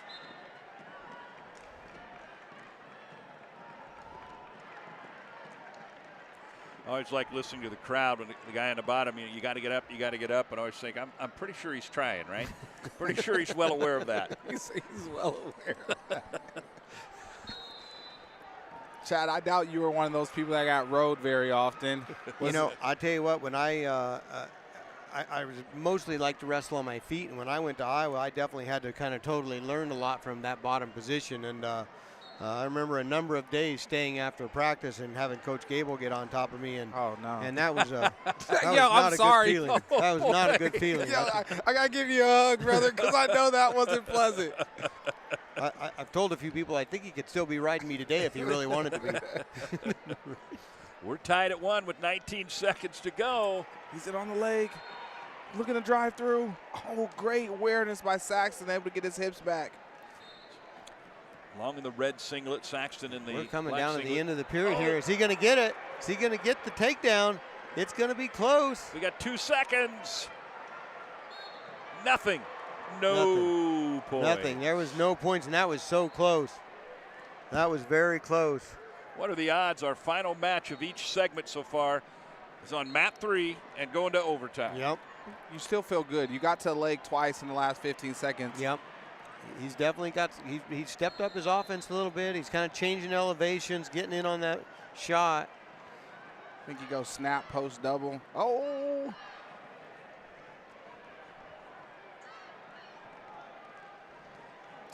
.40 seconds left in the first overtime. Takedown here is all either one of them needs. Yep. There's that shot again. Well, he didn't quite get his elevation lowered enough there to get to the legs there. Yo, if that's coming towards you at the head table. Yeah. I've been in that position broadcasting mat side for Indian Hills, and when them big fellas come your way, I'm looking for a place to go in a hurry, but at my age I don't move very quick. I just have to take it. It's like warning, safety hazard. We got a stall warning here.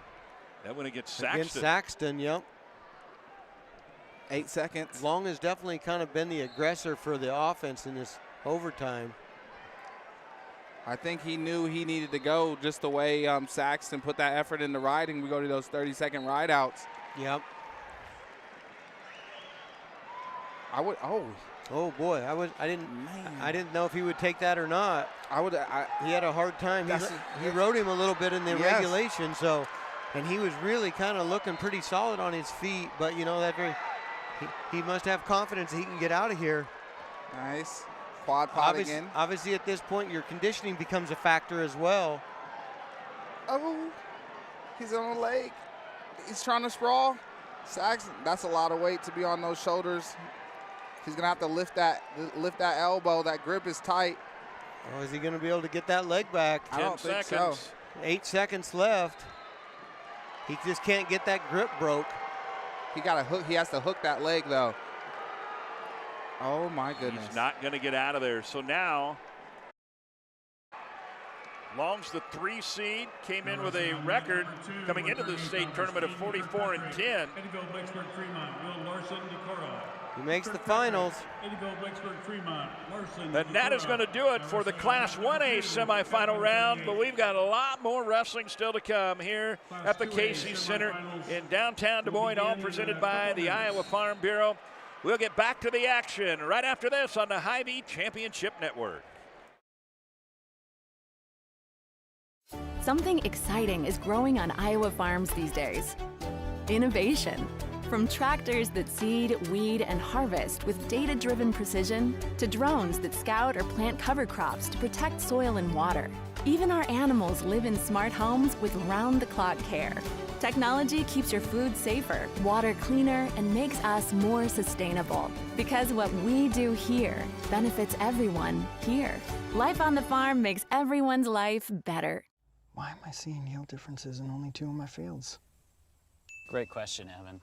I've taken some soil samples, and it looks like you might have some fertility issues, especially in that northern field. Take a look. Nothing gets past you, Rick. Hey, how long you been back there? An agronomist never tells. From personalized insights to year-round support, Channel agronomists always show up. Channel, all in, all season. A new day means so many things. Possibility and potential. New opportunities and challenges. And when you're building something that matters, you need a partner who truly understands. Iowa banks get this. Their customer relationships are built on shared values and earned trust. From homeowners to small businesses, Iowa banks know what it means to invest in the future. Iowa banks, your... There's a to finding time and the big things and the things you'll do over and over. Done. And a well-deserved day of rest, of living life to the fullest with the people you'd never open for life.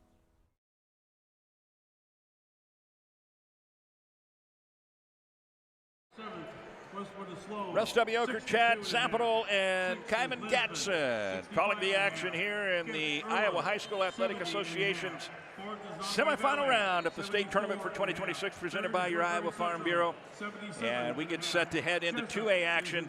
Your 106-pound matches are brought to you by Iowa Farm Bureau. From rural roots to statewide pride, Iowa Farm Bureau proudly supports student athletes across Iowa. And your 113-pound matches are brought to you by Musco Lighting. Here we go, back to the action. All right, on mat 3, it's Jackson Parmater from Vinton Shellsburg. Mat 5, Luke Walsh of Sergeant Bluff Luton. On mat 4, it's Jackson McConigal of Center Point Urbana and Anderson Osgood of Solon. On mat 5, Ethan Humphrey of West Branch and Charlie Bowman of North Polk. And on mat 6, it is Coy Maylert of Union LaPorte City against Riker DeWitt of Williamsburg. And the action started quick on mats 5 and 6, guys. Charlie Bowman goes out 3-0 over Ethan Humphrey from West Branch.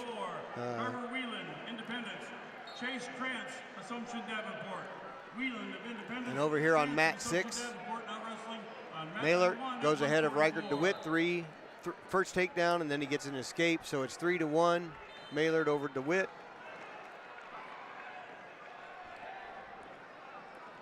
And I've got a cousin who coaches in the North Polk School District. Wanted to make sure I shout out to the Comets. Go Comets.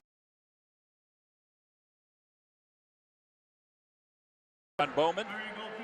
Talk. That's Polk City, right? I like to eat, you know. I don't make 197 anymore. And he likes ice.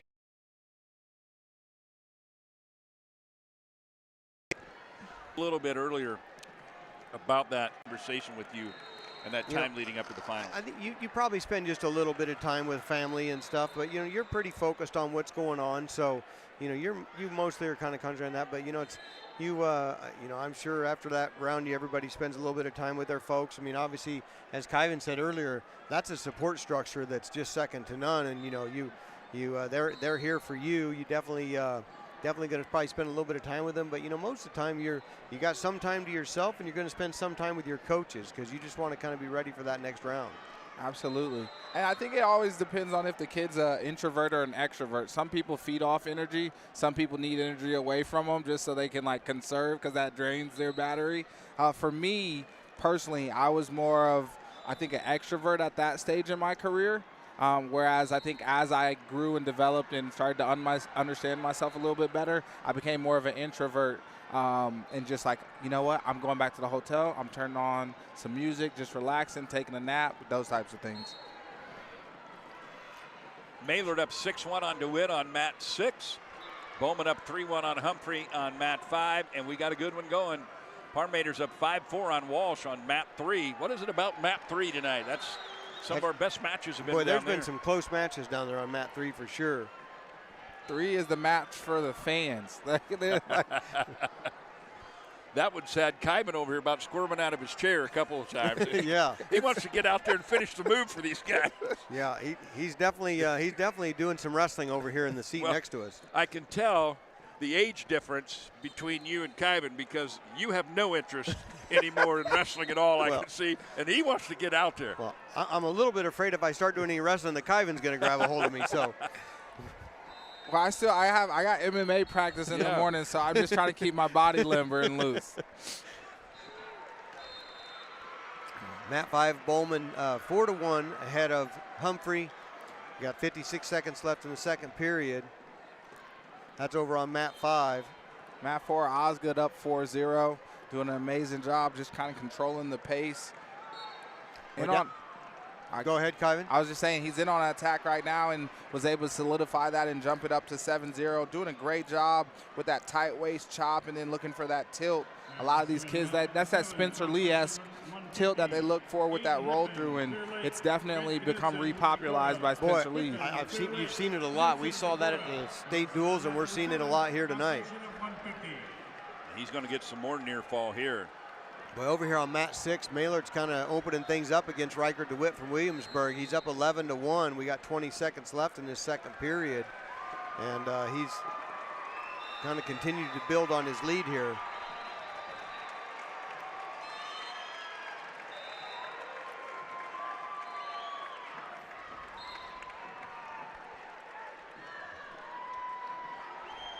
Parmater is the #1 seed at 106. Humphrey, the #1 seed at 113. And right now, Humphrey finds himself down 4-1 to Bowman. Yeah, we're at the beginning of the third period here, and Bowman's kind of controlled this match a little bit. There's still plenty of time left. 1 minute and 43 left. It's a 4-1 match, so we've got 3-point difference here. Bowman's the 4 seed. Yeah, but he was a 4 seed, and in order for Humphrey to kind of get back in this match, he's going to have to get out of the bottom. He's got to get up and he's got to score. Bowman's doing a pretty good job of keeping the pressure on him, but he's going to have to be able to get out and get some offense going again. You know what he needs is somebody to yell at him. Get up. Get up. Yeah. That's what he needs.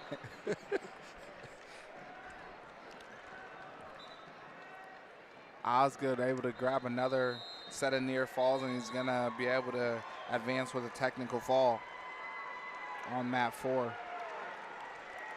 So Osgood, young man out of Solon, the 2 seed, came into this state tournament 42-3. We'll head to the finals. Our first 2A wrestler to qualify for the finals. Will it be Parmater or Walsh? Bowman goes up 8-1. He was able to get some back points there. And then Humphrey was able to get a reversal. So it's 8-3 now with 30 seconds remaining in this third period.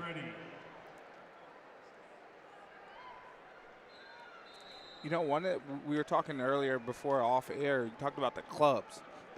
The club scene has developed, so drastically that you talked about the RTCs, but what have you seen from just that space with like clubs and how it's helped impact the state of wrestling in Iowa? Iowa and across the country, there are just some powerful big clubs that really are, upping the talent level at such a much younger age. And I've seen that happen with Iowa. I've seen that happen in other states. It's definitely helped progress wrestling. And a lot of these kids are just getting some incredible instruction, and it's really turned them into some great technicians. Absolutely. Parmater just locked up a far side cradle. Was looking to try to end the match, but great fight from Walsh. He's able to get off his back. Parmater's looking to readjust, though. Our 120-pounders are going to come out. 120-pound matches are brought to you by Fairway Meat and Grocery. Simon Bettis, Eddyville, Blacksburg, Fremont. Maylard up 12-1 with 5 seconds left in the third period over Riker DeWitt. And it looks like he is going to punch his ticket to the finals. It's going to be Bowman versus Maylard, the 113-pound 2A final. All right, guys, on mat number 5, this is one of our feature matches tonight in my mind. Bettis of EBF and Quarter of West Marshall squaring off here in the semifinal. This was the 113-pound finals match last year where Quarter got the best of him 10-7. So a rematch of the finals at 113 going on at 120 in the semifinal tonight on mat 5. If you're looking for something to keep your eyeballs on the 4-mat screen and you don't have a specific wrestler out there, that's one to watch right there. Well, we've got them in a scramble here right from the get-go. We've got some offense going right away. And semifinal at 126. Now wrestling on mat number 3, the other semifinal at 126. Bettis got the takedown, right? Yeah, Bettis. Well, Chad, you probably know the EBF wrestlers as well as any. You've had a chance to work with them a little bit. That's an intense wrestling room. They've got a good room. They got a lot of kids out there. They got a number of ranked kids. They've definitely got some tough kids. And they obviously pulled away with a dual state championship here a couple of weeks ago. We saw some great wrestling by him then. And I'm sure that Bettis probably would like to see see a reversal of his match last year. So it's 3-1 right now. That one could shape up and be a real ticker tester. Then on top of that, we've got Williamson and Burnt on the other side of the bracket, and that's a couple of tough kids too. Well, Williamson's got a state championship under his belt. So does Quarters. So that could be two guys that have already won a state title going at it in the finals. But Bettis right now with a 3-1 lead, looking for his chance at a Saturday night bout. Williamson 3-0 lead over Burnt over on mat number 4. And as you mentioned, he's a returning state champ. So now he's ahead 4-0. So he's up 4-0 in the second period. 126-pound weight class is brought to you by Iowa Bankers Association. Iowa Banks, your partner through it all. Down here on mat 6, we've got Slater Thomas going against Joseph Like. 0-0 in the first period. Got some tying up, seeing who's going to start controlling the tie-ups and can get their offense going.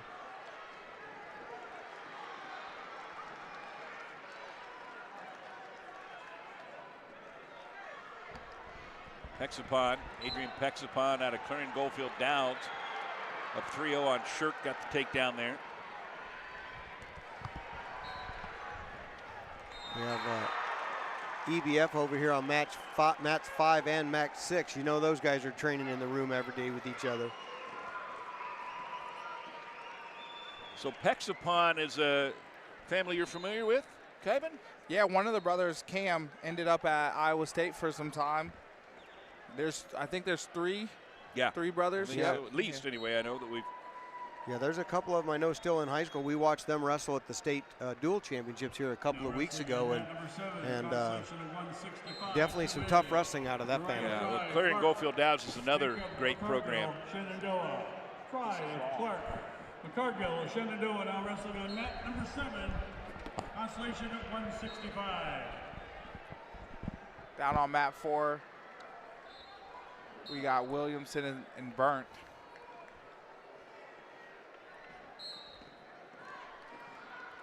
Williamson up 4-0 right now from Van Meter. He just got a takedown over on mat number 5. Bettis goes ahead 6-2 and then gives an escape, so 6-3. 15 seconds left in the second period.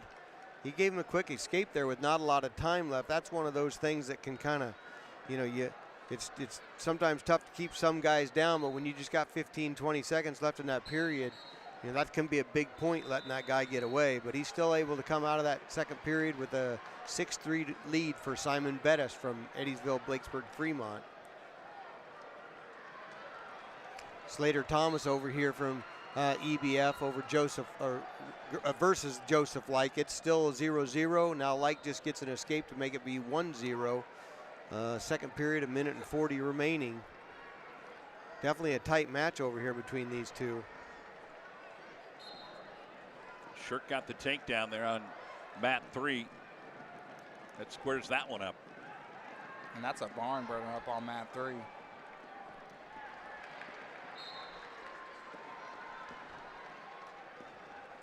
They're in the third period. Bettis up 6-3 on mat 5. That rematch of the 113 final last year where Quarter got the better of Bettis 10-7. Looks like Bettis was on the bottom, and now he's kind of turned it into a high crotch position. But they're still giving the control over here to Quarter. Hope he's able to get the reversal there, put him up to 8-3. Quarter, a multi-sport athlete, does soccer, wrestling. Oh, there's Bettis right back in on a shot. It was 8-4. See if he can get this finished. He's definitely been the little one that's been able to kind of take advantage of that high crotch shot that he's been doing. And that puts him up 11-4. Escape makes it 11-5, so he's got a 6-point lead. And we do have a ticker tester on mat 3. What are you seeing there, Kyman? I think just those escapes, right? Like both guys have been able to battle back and find those takedowns that have put them right back in the match and kept it tight. And now it's going to come down to escape, and they're going to be 5-5 possibly. And who's going to go find their opportunity to score on their feet and solidify the match with a potential ride out. And again, of course, where would that match be? On mat 3. Yes. That's been the mat for the closest ones tonight, that's for sure. We've got some good matches going on right now. Like pulls ahead of Slater Thomas 6-2 right now.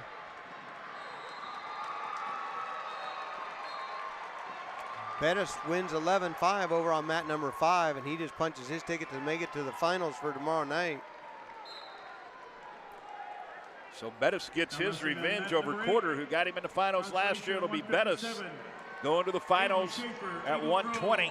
That's a tough bracket right there. You've got a number of finalists in this same bracket. You've got more state champions than you have a position to be a state champion. So, that makes a pretty tough bracket when somebody's not going to be able to come back and repeat their title.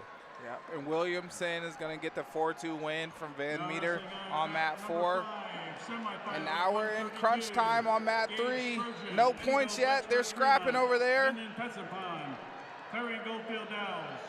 Oh, he's almost in the full splits. Petzenpon of Clarion Goldfield Dow's now wrestling on mat number 5, semifinal class 2A at 132. Now the mat number 4, working up there. Semifinal at 132. He's gonna have to pull that back in. Of Crestwood Cresco, Easton Enyart of Uh-oh, he's gonna sneak it out. It looks like he's got it. They gave him 3. And there's only 4 seconds left.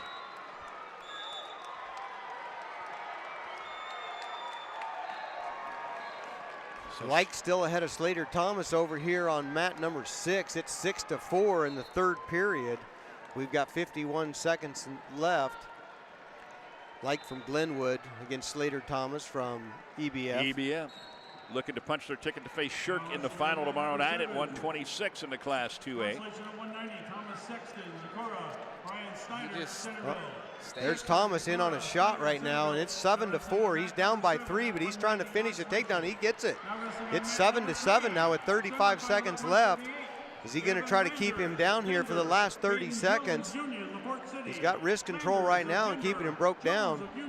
He's going to have to ride him out, though. I think that was Lick that got the takedown. Oh, they got similar colors. I think Light got it, went up 10-4. Oh, yes, he did. You're absolutely right. Their singlets look so similar down there that it was hard to tell that. We're gonna have maybe some. So Light is up 10-5 over Slater Thomas right now. Gage Spurgeon, another EBF wrestler, is out there. Former state champion. It's up 3-0. Head coach over there at Eddyville's Blakesburg. Grew up wrestling with him, Dimitri Boyer. And again, we continue to come back to this, but it's the communities. The communities rally around these programs, and the head coach knows where he is good, and he gets other people around him that are better in other areas, and then you build something. He's doing a great job down there. He's got a good program going. Got a good room. Got the boys and the girls program is doing great down in EBF. Gage Spurgeon committed to North Dakota State.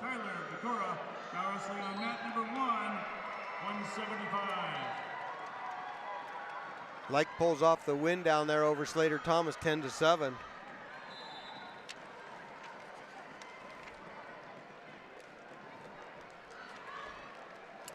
So mat number 5, Gage Spurgeon, second period is up 4-0 over Pexaphone. Yeah, give us that pronunciation, Kevin. That's a tricky one. And you went to school with the brother? Or he was at Iowa State? Yeah, he was at Iowa State. Pexaphone? That's probably one of the trickier ones. Pexaphone. Pexaphone. Yep. Pexaphone. Well, right now, if you look up at the scoreboard here, we've got mat 5 and mat 6, and there's a number of people on there that's not very easy to pronounce their name, and I understand how that is because they usually got my name wrong back when I was wrestling as well. You were a poodle, right? Yeah. Most of the time. So Saitamia is one of those. He's out there. It's Adelfinger. Liam Adelfinger, and that's just getting started 0-0 on mat number 6. 144 semifinalists, stand ready. If we do miss one, we'd certainly apologize. We tried to get as many of these as we could.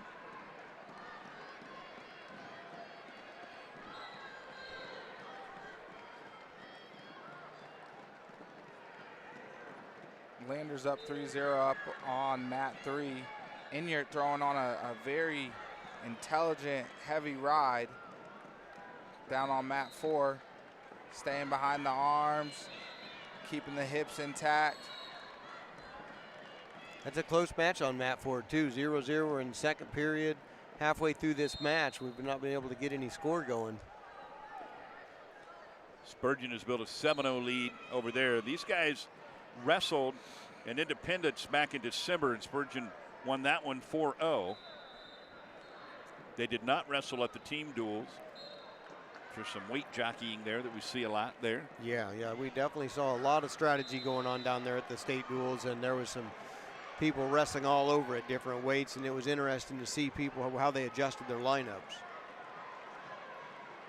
And Inyart able to get a tilt for 4 points. Now he's looking for the bar with the half, and he's running that. Oh, he got it over momentarily. Great fight by Smosh.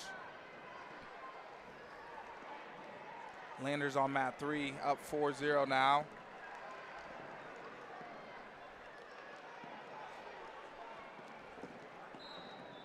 The 138-pound weight class is brought to you by Delta Dental. Choose dental coverage from people who know what matters to Iowans. Delta Dental. Over here on mat number 5, Gage Spurgeon still leading us 7-0. It's in the third period here with about 1:20 remaining. Your 132-pound semifinals presented by Iowa Pork.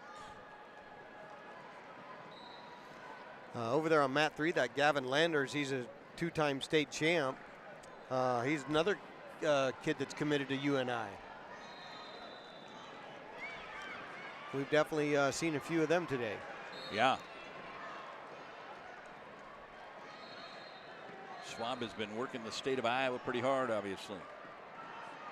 Wonder how many coaches are in the arena tonight. I'm sure there's definitely a lot of coaches down here watching this. It's just, and on top of that, it's not an easy time for them to get away from their own teams. But they hate to miss this. Yeah, I think a good amount of them.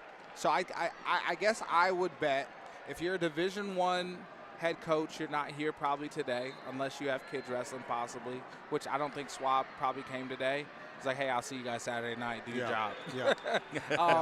But like, if you're a junior college coach, NAIA, Division II, Division III, I think you need to be here for these rounds to see how these kids respond, react, because sometimes you don't always get those guys that are the state champs, and it's more of a developmental route. And so if I was in those situations, that's what I would kind of expect is the coaches at the D2, D3, junior college, NAIA would be here, and they're going to try and get those state champs. And sometimes those state champs decide that hey, I want to go the Division I route immediately. And, with the transfer portal, all those different changes in college athletics, there's lots of opportunities for these coaches. Gage Spurgeon with the win over on mat number 5. He punches his ticket to the finals. I think you're 100% right on that. They're going to come out here, and you're going to see them seeing some of these kids that really go out there and have a lot of heart and show that they're willing to get out there and put the effort in. They're going to try to make sure they get some of those kids on their team. Well, Chad, you and I obviously have an opportunity being there in Centerville to be very close to the Indian Hills wrestling program, and consequently I see a lot of junior college wrestling and following Indian Hills, and there are some phenomenal wrestlers at the junior college level. Oh, absolutely. And there's many different reasons for that. Some kids just kind of like to go closer to home. It could be a lot of different reasons. Some kids, maybe it works out for them better academically. And, on every level of wrestling, you see some incredible wrestling. And I think that's just one of those things that, some of those kids maybe that's just their choice to go a different level. And, even some kids that maybe junior college level, a lot of those kids might be planning on going on to a different school, and many of them probably Division I. Well, Inyard gets the 5-1 win over Schmass. Inyard of Ballard, Schmass of Crestwood Cresco. So it'll be Inyard and Spurgeon in the 132-pound Class 2A final tomorrow night. Mat 6 just wrapped up, and I believe, guys, you can't look away hardly for a second, but we've got a fall here, and that is going to be Saitomo, who wins it and goes to the finals. Saitamo, I believe. Big whip over. Oh no, 2 seconds left too in the period. That's tough. Landon Davis, another EBF wrestler out there. Gets a takedown, secures a takedown, and gets ahead 3-0 with about 50 seconds remaining in the first period. But when you look at that room, we've seen a handful of guys right here in a row. It's kind of like some of these other teams. When you see a couple of guys make it to the semifinals, it's a lot of times you'll see a couple more because they just have a room that really competes with each other every day, and it helps build those programs. 144-pound weight class is presented tonight by Iowa Farm Bureau. 15 seconds left on mat 3, and Landers is now up 11-0 over Caden Jones. And Landers, it looks like he's going to be working his way into the finals to go for his 3rd state title.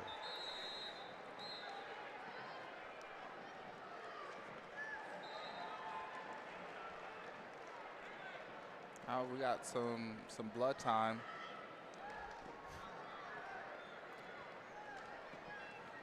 One thing I would encourage all these wrestlers to do, get a mouthpiece. Go to the dentist, get a mouthpiece, get a good fitted mouthpiece. Keep your teeth intact. Well, Davis and Bovey met at the I-35 wrestling tournament not all that long ago, back on January 24th, and Davis won by major decision in that one. He's up 6-1 here as they head to the second period. We've got blood time or injury time down there on mat number 3. Landers in control over Jones right now. Landers from Denver, Jones from Union LaPorte City. We'll be taking a break after the 144-pound weight class wraps up. So we're almost midway through the 2A. Had an exciting 1A semifinal round, and the 2A has brought us a lot of good matches. That finishes the bout there over on mat number 3. Landers punches his ticket to the finals. And he'll take on Saitamo.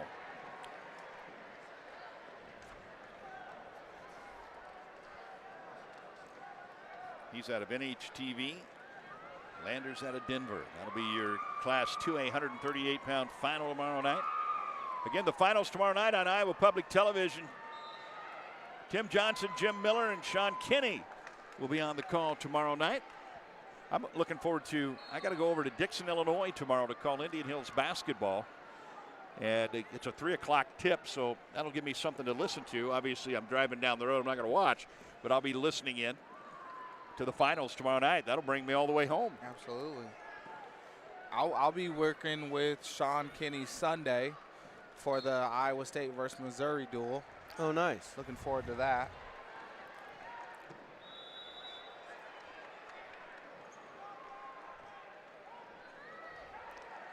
So Davis is up 9-1 over there on mat number 5 now over Riker Bovey from Woodward Granger.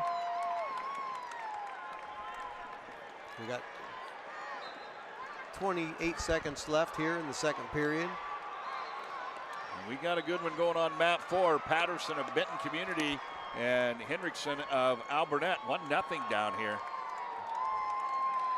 Could it be that we'll get another overtime match going into the break? We've had an overtime match going into every break. This is on mat 4, though. That's a little out of the ordinary. But yes, it's a tight match down here. We're about halfway through this match. It's a 1-0 match with Patterson leading Hendrickson. There's a stall warning on Patterson. Class 2A, 285-pound consolations, Kane Marino. Probably got that leg hooked. Nice adjustments right there. Now they're over on the edge. 285 consolations. Now up on mat number 7, Class 3A, 113-pounders, Kane Crossan, Indianola, Kylan Walsh, Linmar. There's definitely been action over there on mat 4. No one's just been able to finalize those details. Yeah, we seem like we've kind of gotten a lot of, not really a stalemate position, but where neither one of them could just kind of make enough improvement to get a takedown, but we're getting closer here, it seems like. And now they're out of bounds.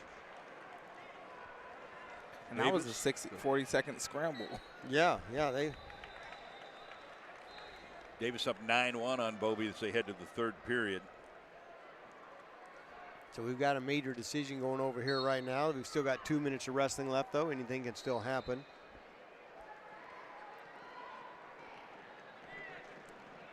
Make it 10-1. Davis with an escape. Minute 50 left remaining in the match.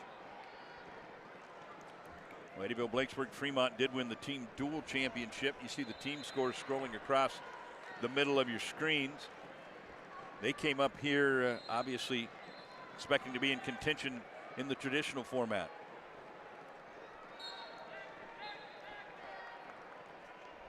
Don Bosco running away with it in the 1A, trying to capture their 8th straight team title. Yeah, they really have. They really seem to be putting on quite a tournament here. You know, they won the dual team in a close match with Jessup, but they're really kind of pulling away here with these individual wrestlers they've got going on. A number of guys already made the finals.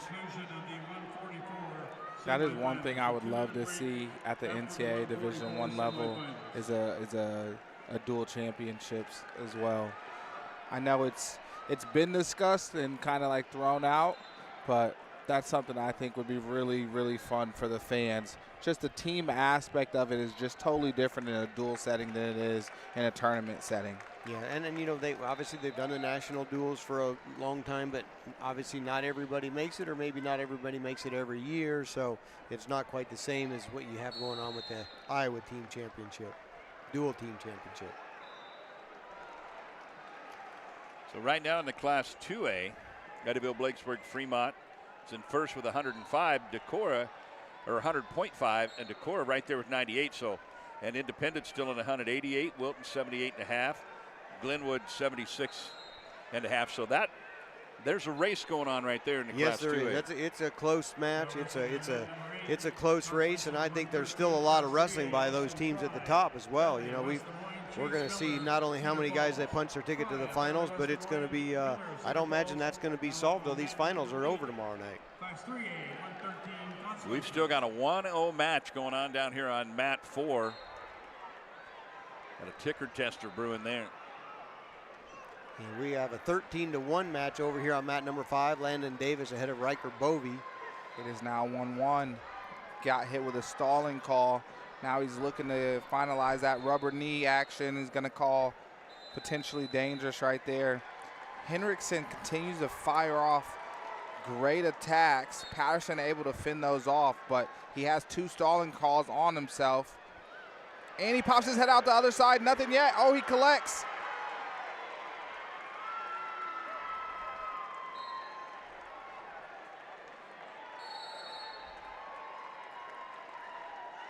And with only 4 seconds left,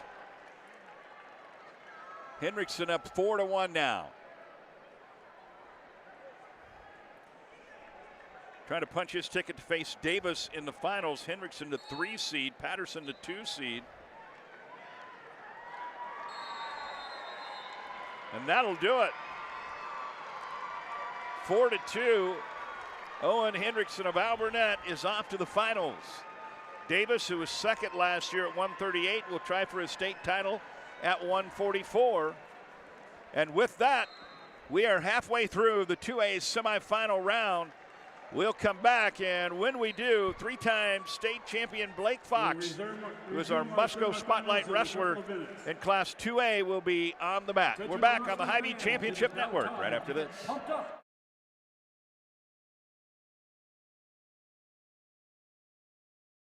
Something exciting is growing on Iowa farms these days. Innovation. From tractors that seed, weed, and harvest with data-driven precision, to drones that scout or plant cover crops to protect soil and water.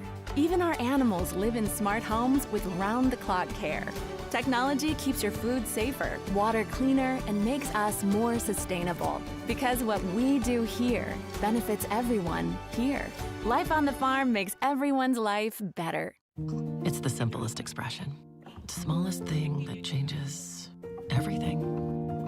A smile. So easy. A smile lights it up. Apologizes. And welcomes unconditionally. Because the shortest distance between 2 people is a smile. Thank you. Hy-Vee, where there's a helpful smile in every aisle. We're not just lighting a stadium. We're creating lasting memories. We're not just installing a mini pitch. We're empowering youth to learn and grow. We're not just retrofitting an airport. We're creating an environment where workers can feel safer. This is why, whether it's a game down the street, professional stadiums around the world, or treasured monuments and landmarks, you always know when it's Musco.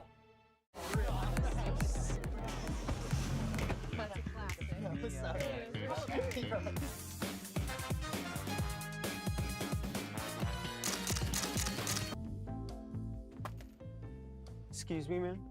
You dropped this.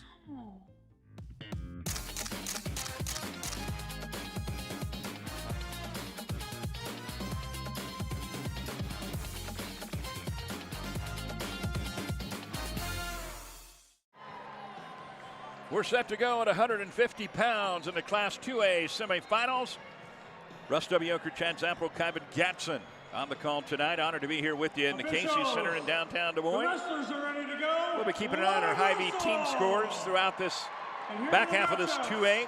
But right out of the chute, guys, we have our Musco Spotlight wrestler in the Class 2A, and of course, it's Blake Fox of Osage, who is a 3-time champion, and this year he's going for state title number 4. That's a pretty special thing if he can accomplish that. Yeah, absolutely. There's only been a handful of those, or a few more than a handful, but there's not been a lot of those over the course of wrestling in Iowa, and we've got 2 kids going for him here this tournament. Blake Fox from Osage and Dreshawn Ross from Fort Dodge. So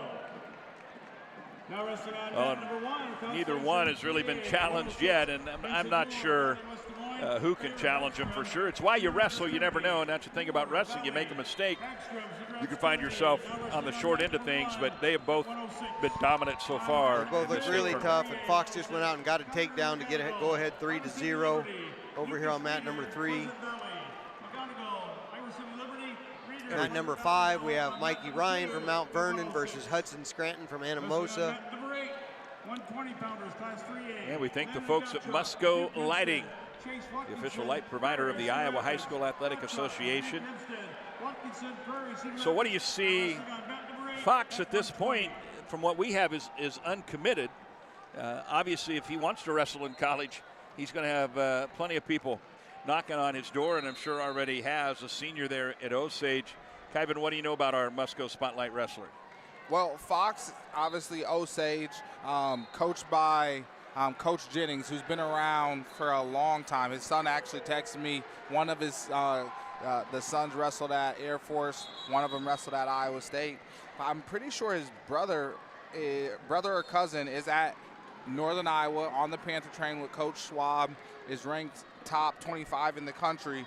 So he's going to have options, and maybe he's just been biding his time, figuring out, because these things take time. It's a process. You gotta see, all right, when I talk to this person, is it just a great feeling off bat? Did I get to ask the questions that I wanted to ask?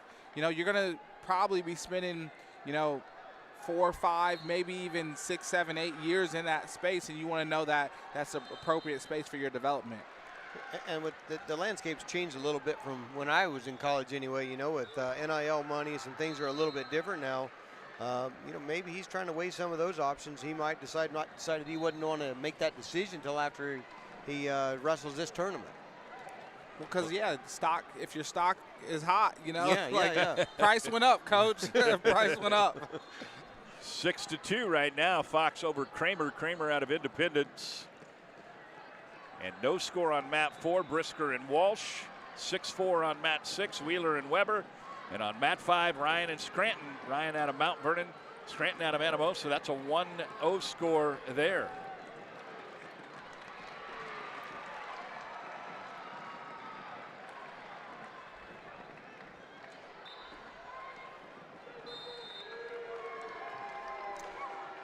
Mat 6, Wheeler up 6-4 over Liam Weber about halfway through this match.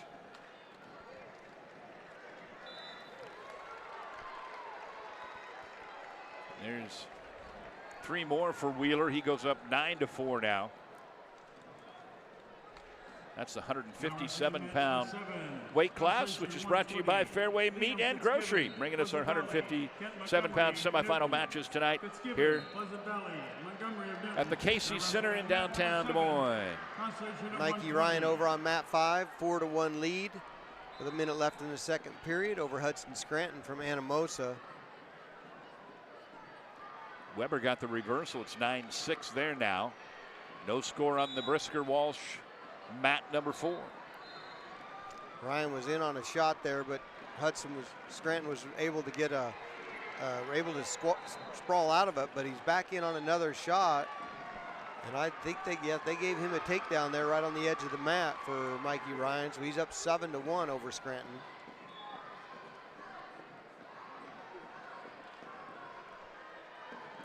Wheeler's kind of pulled ahead over here on mat 6. He's up 13-6 now in the second period.